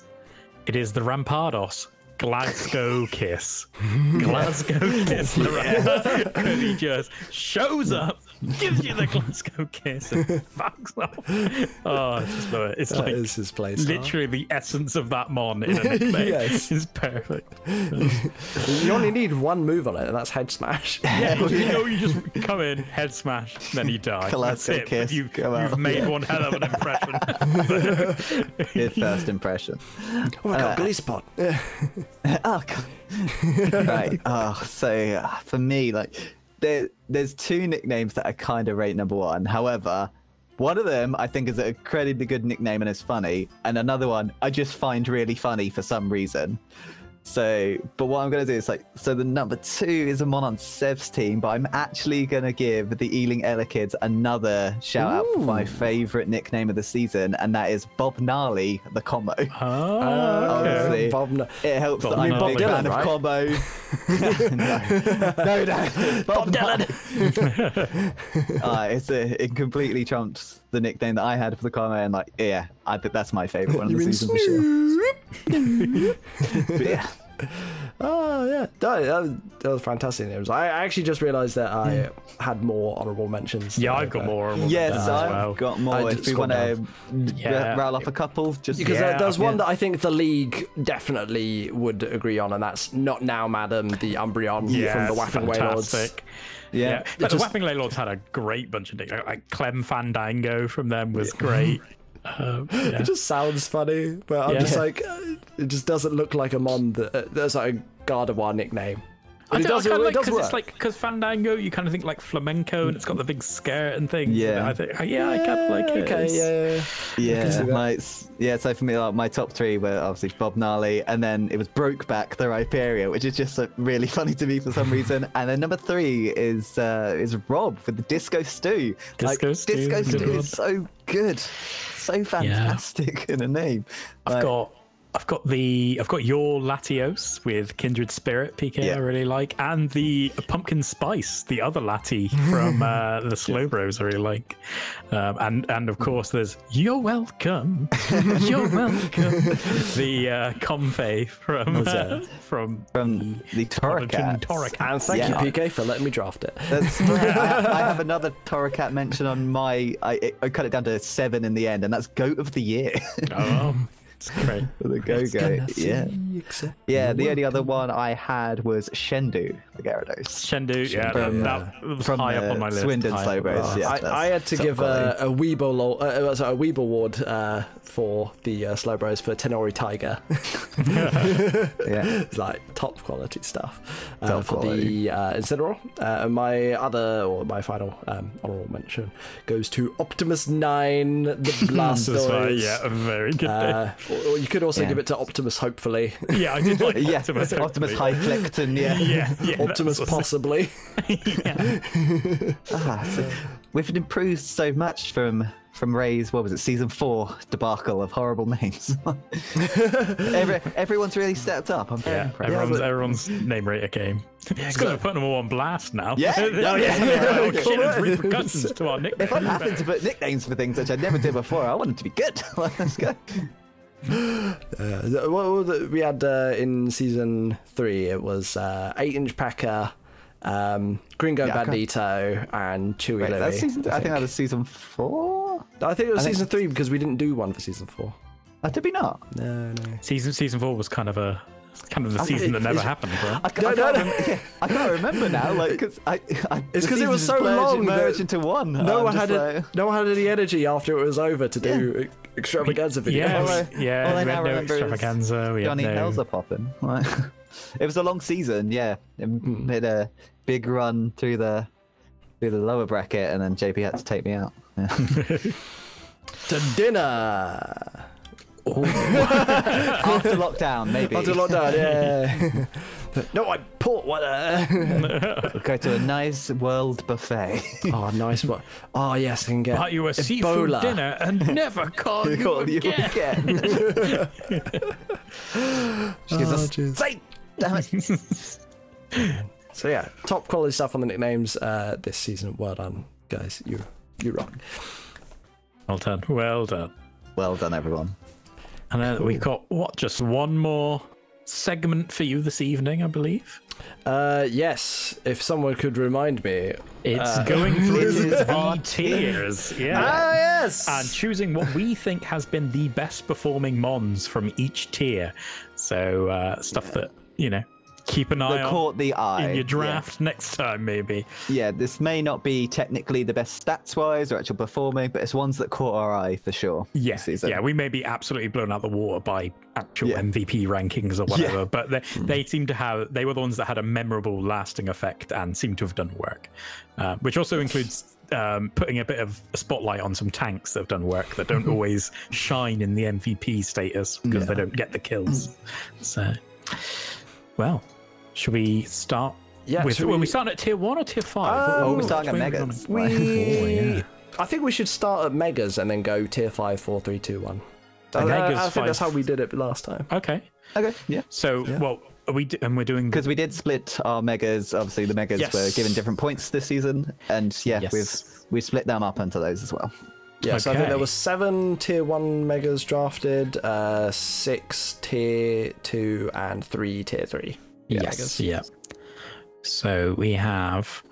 what do you reckon for the tier 3 Megas then? Tier 3 Megas, I mean, there is only Ampharos, Sceptile, and Steelix to go from, but I think out of those, best performers probably Sceptile. I think my Sceptile put in work, considering it gave me a whole extra point back to use it, and it was still one of the best mons. And it's so surprisingly fast and powerful that it's just like... Its only bad thing is it doesn't have the coverage options, but you still can run a hidden power, and you still have like great stab from 2 decent-ish and quite different types. It's not like grass and dragon don't have much of a crossover on the type chart, so it's not. I thought it was just really good. Like, it surprised me with how good it was for the fact that it was a tier 3 Mega. For sure. I did find with Ampharos, actually, putting it into the calcs and stuff, it was just ridiculously tanky, and you would usually do like 70 to 80%, if not one-shot something. Whether it actually did that in practice, I know it did get a couple of kills, but I can't think if it was, didn't like, seem super to... impactful. On your team, it was not the thing that really stood out for us. No, that's true. So, That's true. And the Steelix Mega, I can't remember really. It had such an amazing performance the season before, if I remember correctly. Yes, on Rob's team it did absolutely really well. It didn't quite live up. Yeah. Then the neutral Megas, so the tier 2 Megas. Yeah, we were all in agreement on this. That it's got to be the Blastoise. Mega Blastoise, for sure. The Blastoise was really good here. I think the Swampert Mega got off a couple of sweeps. And the Beedrill Mega was decent, did a nice little bit of chip here and there for the Sheffield Ninjas, but I think overall the Blastoise was the king of that tier. Yeah, it would just come out, take hits, and do a lot of damage. That's the reason I wanted it. But it's a very good pickup. Yeah. Like I remember like doing calcs against it, being like, right, so I hit it with a super effective move and I do 60%, and then it kills me back with a neutral water pulse from full. What? Wait, what? Hold up. Wait a minute. That boy's a Mega. You better check this out. Start Megas, man. Like, they are good. Yeah, man. Then the top tier Megas, the costly Megas. Which, for the starters, we have a couple in this, but Charizard Y put in a great deal. Obviously, it was huge for Rob. Huge for Rob. His team was essentially built around that. Yeah, for sure. And we have the Mega Scissor, who, of course, won the whole thing. So did great work throughout. Yeah. I'd even say the Mega Gardevoir was a force to be reckoned with. Yes, on Alana's team. Even as a regular Gardevoir, it would just come out, trace things, and be a nuisance. Especially with the Choice Scarf as well. It was a real pain in the butt. I'm still a Gardevoir hater, but I can't deny it certainly stood out this season. Yeah, for sure. Yeah. If I had to say best of them, I would probably say the Charizard, just because it was on the team that was doing so well. I think that's the Mega that probably got the most scalps off the top of my head. And you would think in Draft League, it's not usually the Charizard that's like drafted. Yeah, like, it's usually goes for X. Yeah. No. Well, I suppose X is more. It doesn't need the dedicated team around it. Yes, so you can just draft it as a standalone mon. Yeah. And Dragon Fire is a really good type. Yeah. Regular. Y putting in work this season. So good job on the Megas, guys. Good job. Yeah. Tier 5. Our favourite tier. There's a lot of tier 5. Tier 5. There's quite a few. So I'm just going to start looking down this list and naming some stuff. Number one, right at the top of the list. Right at the top of the list. Raichu. Raichu, I personally believe, could be moved up to tier 4. I don't think it would be drafted in tier 4, but I do think it is the best tier 5 currently. It was huge as Jamie Rat a couple seasons ago. And it's still huge this season as Tanner. Like, it's done incredibly well. It was Tanner last season as well on the Masquerades, wasn't it? honestly not might sure. well have been. I think. Yeah, it's just if I remember. consistently been good. It's a very, very good mon. Yeah. Just in general, let Fast, alone does for enough its tier. damage. Like, Yeah. yeah. It's very fast, isn't it? It's like 120 something. Speed. Something like that. Who? Sorry. Raichu. Raichu 120. Yeah, basically. Yeah. Just Yeah, and with the fast nasty boy. plot access, like, yeah. Yeah, and good coverage moves. So you get surf, grass knot, things like that. Yeah, but stuff. It has no reason getting. Yeah. For sure. And going down, one of the most annoying ones, the Dusclops, right there. Dusclops, yeah. Yeah, Dusclops Dusclops is always and- good. In the same mention, we'll say Ferroseed, which is Yep. there, and that was both. They were both really good for Crispy. Yeah, this really season. good defensive Yes. mons and solid damage, especially from Dusclops with that Nightshade. Like, I just Yeah. remember your Dusclops versus my Salamence in, what was it, season 2, I think it was. And you were just living. Oh, was it? Infestation. Yeah. Yes. Wasn't it after I cheesed you with special Salamence and then I was fire blasting? I was like, it just won't die. Yeah, it's so tanky with the Everglite. Yeah, man. Looking down further, we go get to the Licky Licky, which obviously has been. there's both Licky and on my team, saying there's another Persimmon right there. Simian, Like, yeah, that's- which I for think obvious Persimmon reasons, over Licky yeah. Licky. Like Licky Licky had many Yeah. things it could have done, but I don't think it did Honestly, Yeah. as I much feel- as it promised. I to think do. we like I talked should about have it a brought lot more. Persimmon. I should have brought Persimmon to my ended up final match. Like if I'd brought that instead of the Ninetales, I'm certain like it would have done far more work. Yeah, Like, yeah.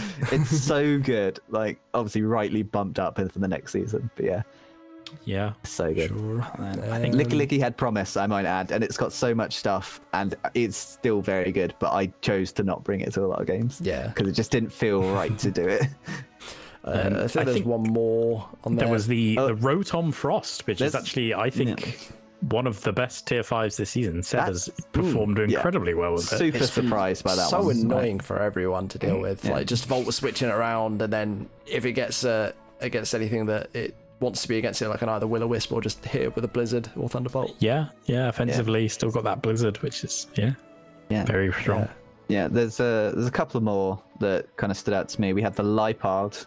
Lipard was great. Lipard was very good for Yeah, I know JP, you're a big fan of Lipard. Yeah. Hells yeah. Victory Knockoff Bell. Yeah, Victory Bell Victory Bell, I from have to say. the Bristol Braveries was like huge. It was just killing whole teams on its own Yes. in the sun. Yeah. Um, That's very and true. then finally down Lastly- there, I think Vicavolt for Yes. the champ was great. Got off a couple of, I think he got a lot of kills, right? I have a feeling he got off a sweep even at one At point. least, yeah, at least in a match, it got a good amount of kills. That I remember. Yeah. It just came out. Did it boost and then just kept clicking offensive moves? Oh yeah, it was agility into kill things, I think. Yeah. basically. That was Agility it. into It kill was things, like, yeah. oh, okay. Yeah. Yeah. So That's what you do. Isn't it? It's got a There's huge attack stat. twice the number of tier 5s there are of any other tier, so Yeah. that's going to be our biggest tier to rattle through. But Yeah, but if you had to pick the best one in tier 5, are we saying Raichu? Oh, see, I don't know. It'd be Dusclops or Ferroseed. no, for me, I would say Dusclops over Ferroseed. Yeah, but then it's also Persimmon. It's like, so good. Like, Victory Bell was monstrous. Cannot deny. Oh, yeah. Victory Bell yeah, and for sure, like- Vicavolt and Victory Bell. I think Victory Were Bell monstrous. suffers from the same thing as Alolan Raichu, though, that it needs that other support to Yeah, make does it need the as full good. team. Like with Sun Up, yeah, Victory Bell is phenomenal. Tier 4 mon, but without it, I think tier 5. Yeah, I think. Whereas I think Raichu on its own, and there's an argument for it. yeah, there's an argument for it to be made tier 4-ish. I don't know. Yeah. Yeah, definitely some good boys there. Some good boys in tier 5. Boys. Good boys. About tier 4. Oh, Gonna be a lot what have we of, got here? Obviously, we've talked about There's the a Mega, couple- but Yeah. the yeah. non-Mega Blastoise, I also Non-Mega remember. Blastoid had a good little show in there for Alana. We had Comfey. Yeah. Comfey was You're welcome. like, yeah, that was for the games and I'm winning with it. I think it was on the end screen of most of my games. Yeah. Yeah, it was very good for sure. Like before the season, I was watching WB, and PokeMD, the guy who drafted it, he was saying like, "Yo, I'm gonna win more games with like Comfey's gonna be the kill leader of my team. He's gonna have more kills than Mega Gallade." And I think it did. And I think it might have done. And I was like, "Oh, maybe I'll draft Comfey as well. If this guy thinks it's good, it'll be good." Yeah. So I watched that same video series. And I'm like, damn, this thing is good. And then you were gonna draft it, so then I wasn't gonna draft it, and then you decided not to draft it, and I was like, yes, I'll have that. Yeah. I'll have that. Even though I've got it. Speaking of me drafting things, I want to put my hat in the ring for Jellicent this season. Jellicent. I loved it in when did I have it? Season 2? I think my winning season. I think. Yeah. I just love it. It's great. Yeah, absolutely great. Great. I've most memorable match obviously was the first match where it completely neutered that Gyarados, everything it wanted to do. Like, yeah. I've really enjoyed it this season. Yeah, all the times you didn't bring it water absorb, much to Joe's. but that's the mind game. We have the Persian Alola for the champs team. I think that mostly did Persian Alola things. Yeah, but it's been good. Like, it's been alright. But it's, another one. It did get him to the championship. Yeah, it did, but it's doing its own stuff. But then there's one that really surprised me, Rhyperior. Like, I did not think that would be as effective as it was. Really useful. Really good. And it came out and took that grass knot, like just took it clean. Yeah, it's like from the Raichu. Wow. Yeah, it's been so annoying. Dragon tailing about like a lot of the season. Like, I think there's one more mention for me, and that is the infamous Pukamuku from Tier 4. So I didn't realise Pukamuku was on the list. Yeah. Just kind of like maybe check up a higher tier. Oh, there it is in Tier 3 with all the other annoying shit. That's been. I mean, it's been very infamous. I wouldn't necessarily. It's been amazing. Certainly. Like this is one of the things like we're talking about memorable. That's the debate about it. Seemingly overachievers. Came out. Like if you ask me, is it the best mon in Tier 4? Like I wouldn't necessarily say it is, but I think that because of its strategies, that's why it's going up. I would say your Comfey was the best Tier 4 mon. Yeah, out of all the ones hands that got down. drafted. I think I'd agree. Yeah. I'd agree. Yeah. Sure. Tier 3 then, everyone. Here's where all the annoying ones that aren't quite good enough for Tier 2 but are too annoying or good for Tier 4. Yes, this is a good old tier right here. We've got the Z-Tailwind Decidueye right there. Which put in some work. Yeah. Like Decidueye had a fantastic showing this season. Yeah, it was great. I think this might be its best season so far. And again, paired with the Decidueye, we have Incineroar. Incineroar has done so much. Yeah. It's been huge. Absolutely huge. Just come out, walled things, and killed things, chipped away at other things. Yeah. And of course, we saw against the Incineroar, it's the Haxorus. Haxorus has been big this season. Particularly in the later end of the season. Yeah, the later end of the season, doing lots of good work. Yeah. Also on the champs team, we had the Among Us. Among Us great. Didn't come to the final, but has just been really good throughout. A stalwart of his team. Yeah. One that I definitely want to mention is the Frogadiers Shaman. Shaman, well known for being the reason a great I was eliminated Pokemon from the league. It's a great Pokemon, and it just sits there on the 100 base stats and doesn't die. From a Tier 3. Tier 3. We say it all the time, but Shaman is a great Pokemon. It's a good one. It's a good Pokemon. Seed Flare, if it hits, it's so good. If it hits. The thing is, I think it's still draftable as a Tier 2, for Christ's sake. Really? I think it's draftable as a Tier 2. I don't agree. I don't think it's that good. That's 100 base stats. I know. On everything. With a good You always stress the 100 base stats being really good, and I understand this, but it's just like, I don't know, man. It's just grass is not that good. Okay, put it this way, you can get 90 or 95 base stats in everything on type Null and Silverly. Yeah. It's Again, it's great. continue to look through tier 3. We have the league's favorite nickname, Umbreon. That's the Not Now Madam. Yeah, Not now, madam. Yeah. Done great work. Just doing what Umbreon does best. Yep. Hell yeah. Umbreon does it very well. It's one of the coolest looking mons ever created, and it's very defensive. And big foul plays. Oh, it's great. And then there's the Whimsicott as well in tier 3. Whimsicott's been so well played this seed season. combos. Fairy Yeah, as well. it's been horrible. It's good typing with a good ability. Like it's been a real fine mon right there. Yeah. Oh yeah, for sure. Like I've wanted to see what Whimsicott can actually do, because the last I saw of it came out, used Cotton Guard 2 times, and then died to a poison jab from a Pangoro. Yeah, I felt real bad. I was like, I've got 1 billion defense. Oh, I'm still going to one-shot you on the physical side. I was like, but how? Panda. But I boosted. Panda punch. Tier 2 then? Actually, sorry, which do we say are our best pick in tier 3? Oh, it's Incineroar for me. Like, it has to be Incineroar. Yeah, Incineroar was a very good performing solidly to above average every time. I think it's between that and Shaman for me. Fuck off. No, genuinely. Really? Shaman was huge.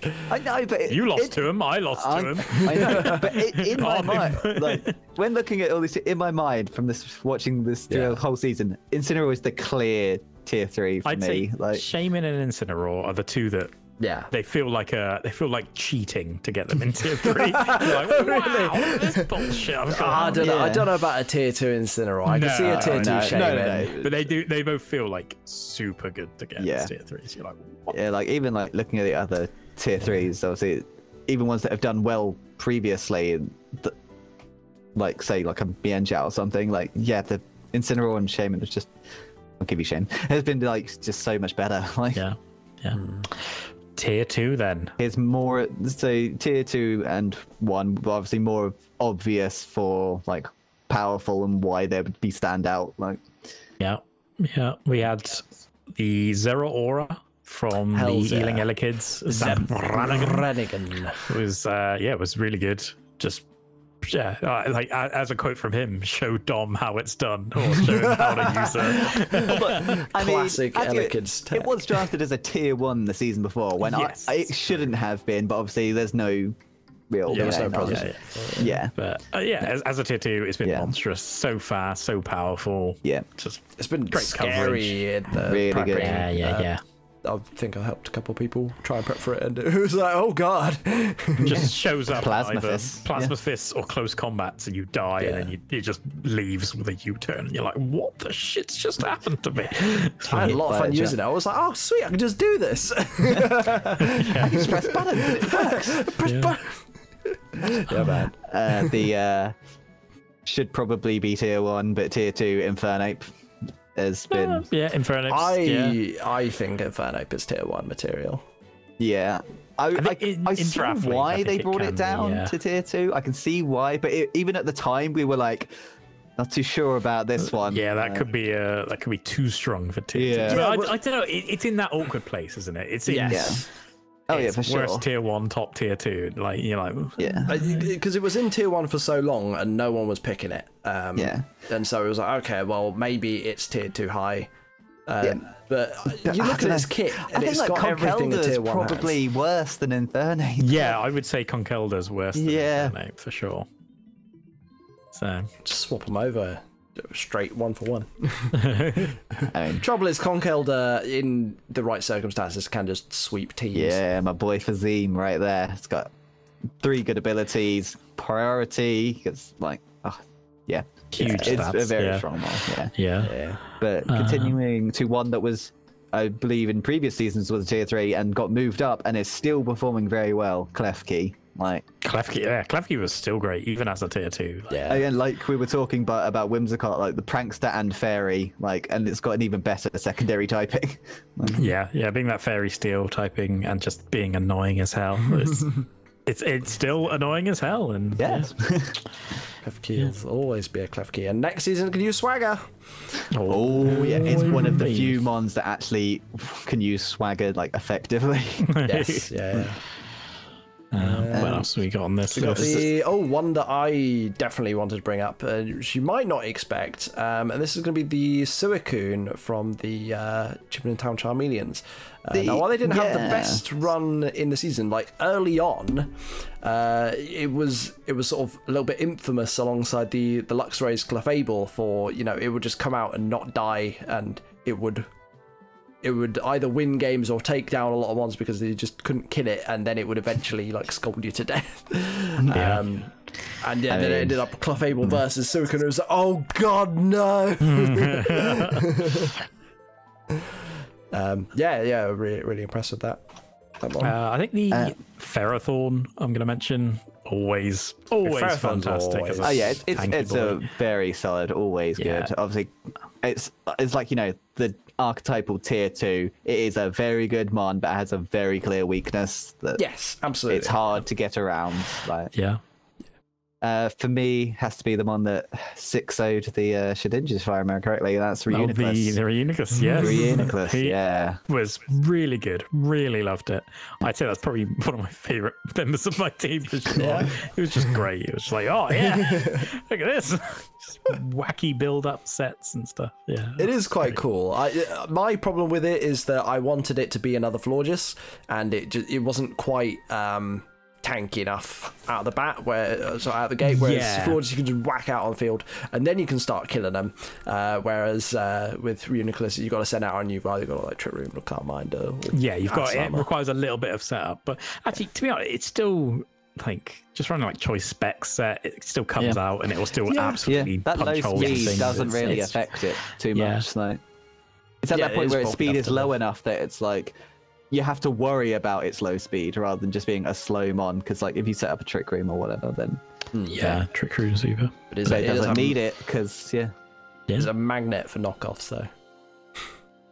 I think what else we got? The Starmie from the Champs team was really good. Like, I know. It's that same bit. It was the same, it was tier 1. We were like, this is shit as a tier 1, as tier 2. Well, that's the thing. It's a good tier 2. It's a big difference because obviously certain, draft league, YouTube draft league players have put it in the top 10 of tier 1. Like Starmie saying it's that good, even though I've still not seen it, but I don't know whether that's a thing that like we play at level 100 and they play at level 50, and obviously they're more well versed at using it. But like, I can definitely see it has the tools to do it. But is it we're just not good enough at playing the game? See, the best thing, I don't know, like because I haven't used it enough to know. Yeah, that's the thing. I haven't drafted it, so I don't really get it. And even in like draft leagues that I've watched when doing research, but it's still. It's not been prominent enough. It never leaves the impression on me that it seems to be. Everyone always says it's really good, and then it never either gets drafted or never does it. As a tier 2, it's great because it's got decent enough stats and decent enough utility. But as tier 1, it doesn't have good enough stats or good enough utility to make it a tier 1, in my opinion. So I think as a tier 2, it's a good tier 2. It's a weird one that there's got to be something. Like I and a load of other people are missing with it, either whether that's our skill level, whether it's just knowledge. Like, but I don't see it as tier 1. Yeah, I don't see it as tier 1, even though I have heard in the past that it's like top 10. Of tier 1 I mean the whole thing about it is the analytics set, isn't it? It's scaring things out, and then whatever comes in is going to take a huge hit, even though it's meant to be the switch in for it. So any other? I want to see the Tangrowth. The Tangrowth did really good work for Rob. It was just the cousinette. It was just a big unmovable blob. And it's got so much more attack than I thought. Still slaps everyone back. It's great. I mean, it's true. I think. God. There's a lot in there. Can you pick? They're all going to be good mons at this point. Can I pick one? Out of the ones I've got listed, I think I want to say Infernape, but even though it hasn't done damage. It's just been effective. It's been effective, but like you said, it's come out with a focus sash and done stealth rocks. Yeah, so this one's harder than the other ones for me. There's no like clear. I want to say highest performer. Zeraora and maybe Reuniclus. They're like really good. Yeah, that's the thing. I'm leaning towards Zeraora, I think. Yeah. Yeah, I think I could go Zeraora. Like, if the Charmeleons had won more games, I would say so. Okay, but weirdly, it's the three trash. that got demoted from tier 1 that stand out. The Infamate, the Starmie, and the Zeraora. The three that I'm like, it could be those three. I mean, it could also be Tangrowth. It could also be Tangrowth. Yeah. He didn't go far enough in this tournament, really. So, Shots fired. I'm saying Zeraora. Saying Zeraora. Okay, yeah.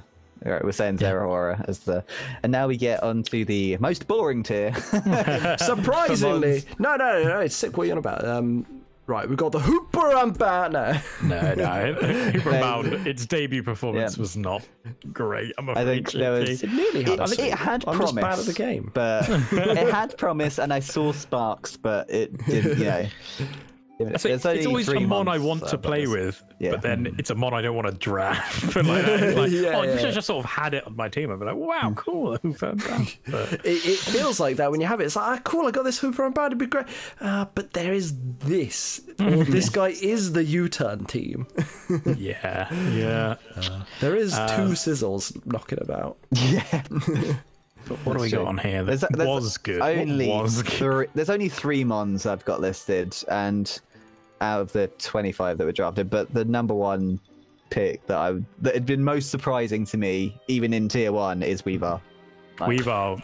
I would agree with Weavile. In fact, I would pick Weavile as. I think Weavile has that's been why I have tier 1 to define tier 1 at the moment. Yeah. Well, MVP level. Yeah. Because others tier 1s have been good, and we'll mention them, but it's because it's been drafted before, and didn't you have it before, Joe? I think, and you found I had Weavile. It was limited, but I didn't like it for most of the season, and then at the very end of the season, I was like, "This thing's great, and then it was over, and I was like, I suddenly was like, "Wait a minute!" And then by the time I'd sort of realised how good it could be, it was all over. It was all over. Yeah. To be honest, I kind of felt the same about Bishop this season when you're like, "Oh, you just rock polish up," and it's like, "Oh, wait, I've missed this entire season." Yeah. And the thing is, like, the Kabutops, they've not just been running it offensive. Like, while it has been coming out either revenge killing or doing enough damage that something else can kill it, or coming out with it, he's brought it like assault vest. At times as well, and it's like, whoa, I think against me. Not sure about that. In the game against me, he brought assault vest. I do think it's kind of strange that we have mentioned a lot of Crispy's mons on this as overperformance. It's because he, like, fair play to him. He's played it well. Oh, like, he's been a force to be reckoned with this season. Even if he is this league's villain this season, he is a villain. But you have he has prominent to be a villain. You can't. He has played it super well. And he's getting performances out of these mons that most of them I didn't think would do it.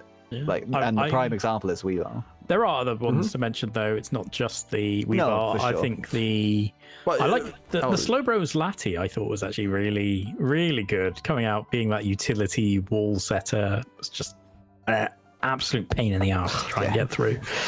Yeah. I thought it was boring. Boring is still good, JP. It's like that's why you drafted tier 1. They are boring, but they are good. Yeah, I mean, you could have done the same with a Carbink. No, honestly, you could have. Not as quickly. Not as effective. Not as quickly. Yeah. And speaking of being effective, Mew. It's the mon I think is the best in the entire draft league. Mew will always and forever be good. Yeah. It's best mon in draft. Yeah. There it is. Simple as that. That's what Moving on. Toxpex. Toxpex was great for me. Yeah. Toxpex was great. Loved it. And yeah, it's not just been the same set. Obviously, we have seen the infestation. We have seen the merciless, tricky incendiary generator. Even if it didn't quite come off the merciless. We did see Hex merciless one game. Yeah. Merciless choice or something. So yeah. Oh, I was going to talk Life about this actually because I figured out the real reason why Rob is quitting the league, and that's because you gave him false hope that he could go undefeated. It was your job to knock him down so that he was humbled and then, could take his loss. But no, he went in thinking he was the hot shit. The cock of the walk. Yeah. And then lost they went out after one loss. But he could have went out after 2 losses if he took it seriously. Hold that L, all right? Maybe if he'd lost against me, he would have tried a bit harder against John and knocked him out. And activate his whole clutch tournament would have been muscle different. And do something outside of the group stage. Yeah. Like that for a reason. So. He'll come back. They always come back. They always come back. I was really hoping he was going to join the Kyurem Crocodiles for a spicy duo. I will accept any duo coach that wishes to join the Kyurem Crocodiles. We are officially open for all applicants. I won't. Come on down. PK won't. I won't, but no one wants to be on my team anyway, so it's fine. Even Becky doesn't want to be on her team. She wants to be on the Torricats again. Which, Becky will be rejoining the Torricats. You can send Becky on over if you don't want to shoulder her for another season. She won't go. She doesn't want to go. Stuck with her. I think JP, we're just too good at being alone. That's what it is. Yeah, that's true, yeah. The lone wolves, the madmen. The madmen. We don't need other people holding us down. Although frequently you do have men holding you, in fact tying you down. Behind closed doors. Being slathered by butter. Smearing cold mud on yourself. Cold mud. Pretending I'm a worm. What? This is taking a strange turn. So I think that was anyway, tier 1. That was tier 1. So in summation, Weavile, Mew. Weavile is the standout for. It says something to the fact that we didn't even talk about Mega Alakazam yet. Weavile has stood out as being the best tier 1. Yeah. No Coco mention as well. No Coco mention. That piece of shit did not exist stand out in the league. Because there's not even a Tapu Koko in the league. Drafted, was it? No, it's not even draftable. I think you'll find it's not. It's because it's too solid a tier 1 that no one's drafted. He's hanging out with Shedinja right now. Hashtag unban Shedinja. Justice. Justice for Shedinja. Brother Ninjask will. Brother Ninjask. Or was it Shedinja Brother Ninjas? Shedinja's Brother Ninjask. Yeah. Made me chuckle. Right, well, after that rather tragic end to the episode. Talking about butter and mud. Classic Pokemon all-out pummeling ending. Hells yeah. Thank you for watching the season finale of All Out thank Pummeling. you for the season. It's been Thank you for the season. Good fun. Thank you for everything. Thank you, Ray and Dom, for to everyone it. for hosting and providing fun content and information as well. Yes, And thank you for watching us and putting up with our inane gibberish. If you didn't watch, I wouldn't put up the episodes. It's your fault you get all that public. Even though we do this, you probably still shouldn't put up the episodes for some of the things that's said. But That's fine. Mud and butter. Mud and butter. That's why they watch. Mistletoe. Miss Ill. That was one of the best bits of the episode. What are you talking about? I think that is probably the highlight of this our season for me. Yeah. It's Really? you Oh, God. getting mistletoe wrong and being I've tried to drag the show down at every single point, yet you keep on bringing it back. These perlers. I don't know how, because I'm actually, quite a sensible individual in real life. Don't know where this misconception has come from. Them actually a buffoon. Aren't there oranges on your bed? No, there's no oranges on my bed, which is not there. They were on the piano and they were in the shot, so I had to take them. So many empty cider bottles. They're actually all gone now, except for these two that I have here. Maybe he's not stupid. He's just drunk. Maybe And that's this it. full- Drunk and high on citrus. Alky. Too much citrus. But I would be dry and boring. Lemon.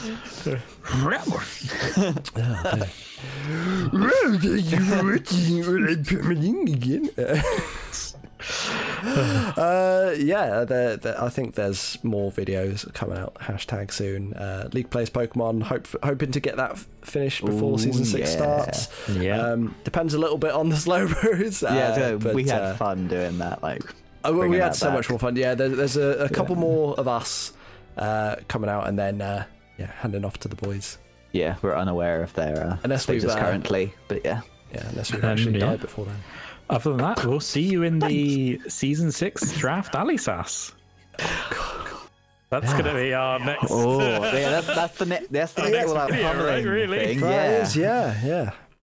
I mean, we'll see you in the draft, but We'll see you in the draft. No. Yes, but Joe, you're wrong. We'll see you in the draft pre-stream coming live 1 hour before the draft. Once Traditional pre-stream.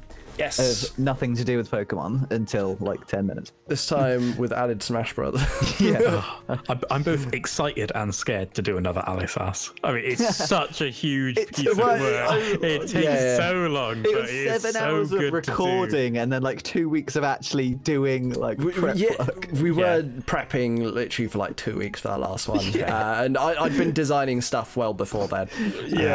Like the whole. So hopefully the Raw thing, design so- won't take as long, but yeah. if we can just copy.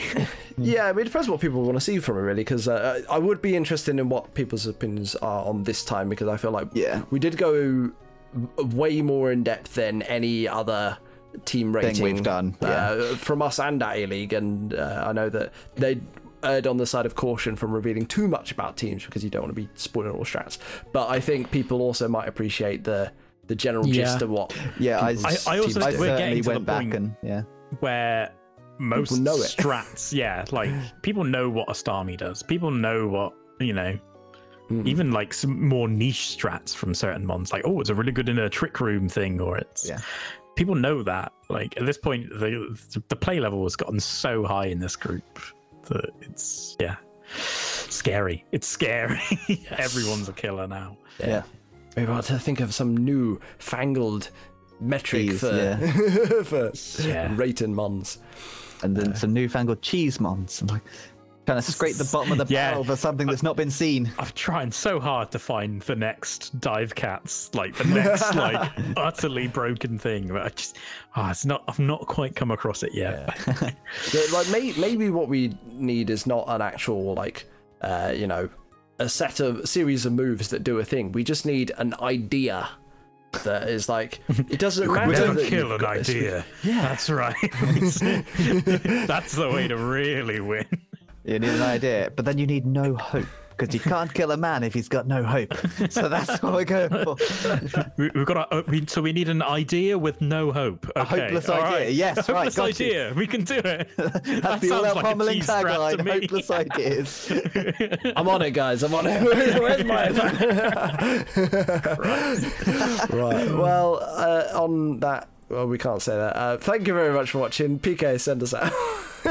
Well, as we say at the end of every episode of All Out Pummeling, join us next season for more philosophical debates. And Weeb alerts. Maybe I'll get one of those set up. I just want a button. It's like Weeb alert, Weeb alert. I just want some butter. Some Weeb alerts. Yeah. And to watch Dora Hedero for this female character. Anyway. Weeb alert. Weeb alert, Weeb alert. Thank you very much, and good night. Goodbye. Goodbye. Peace. Why? Well. Knew you could do that. Did you use that fucking voice?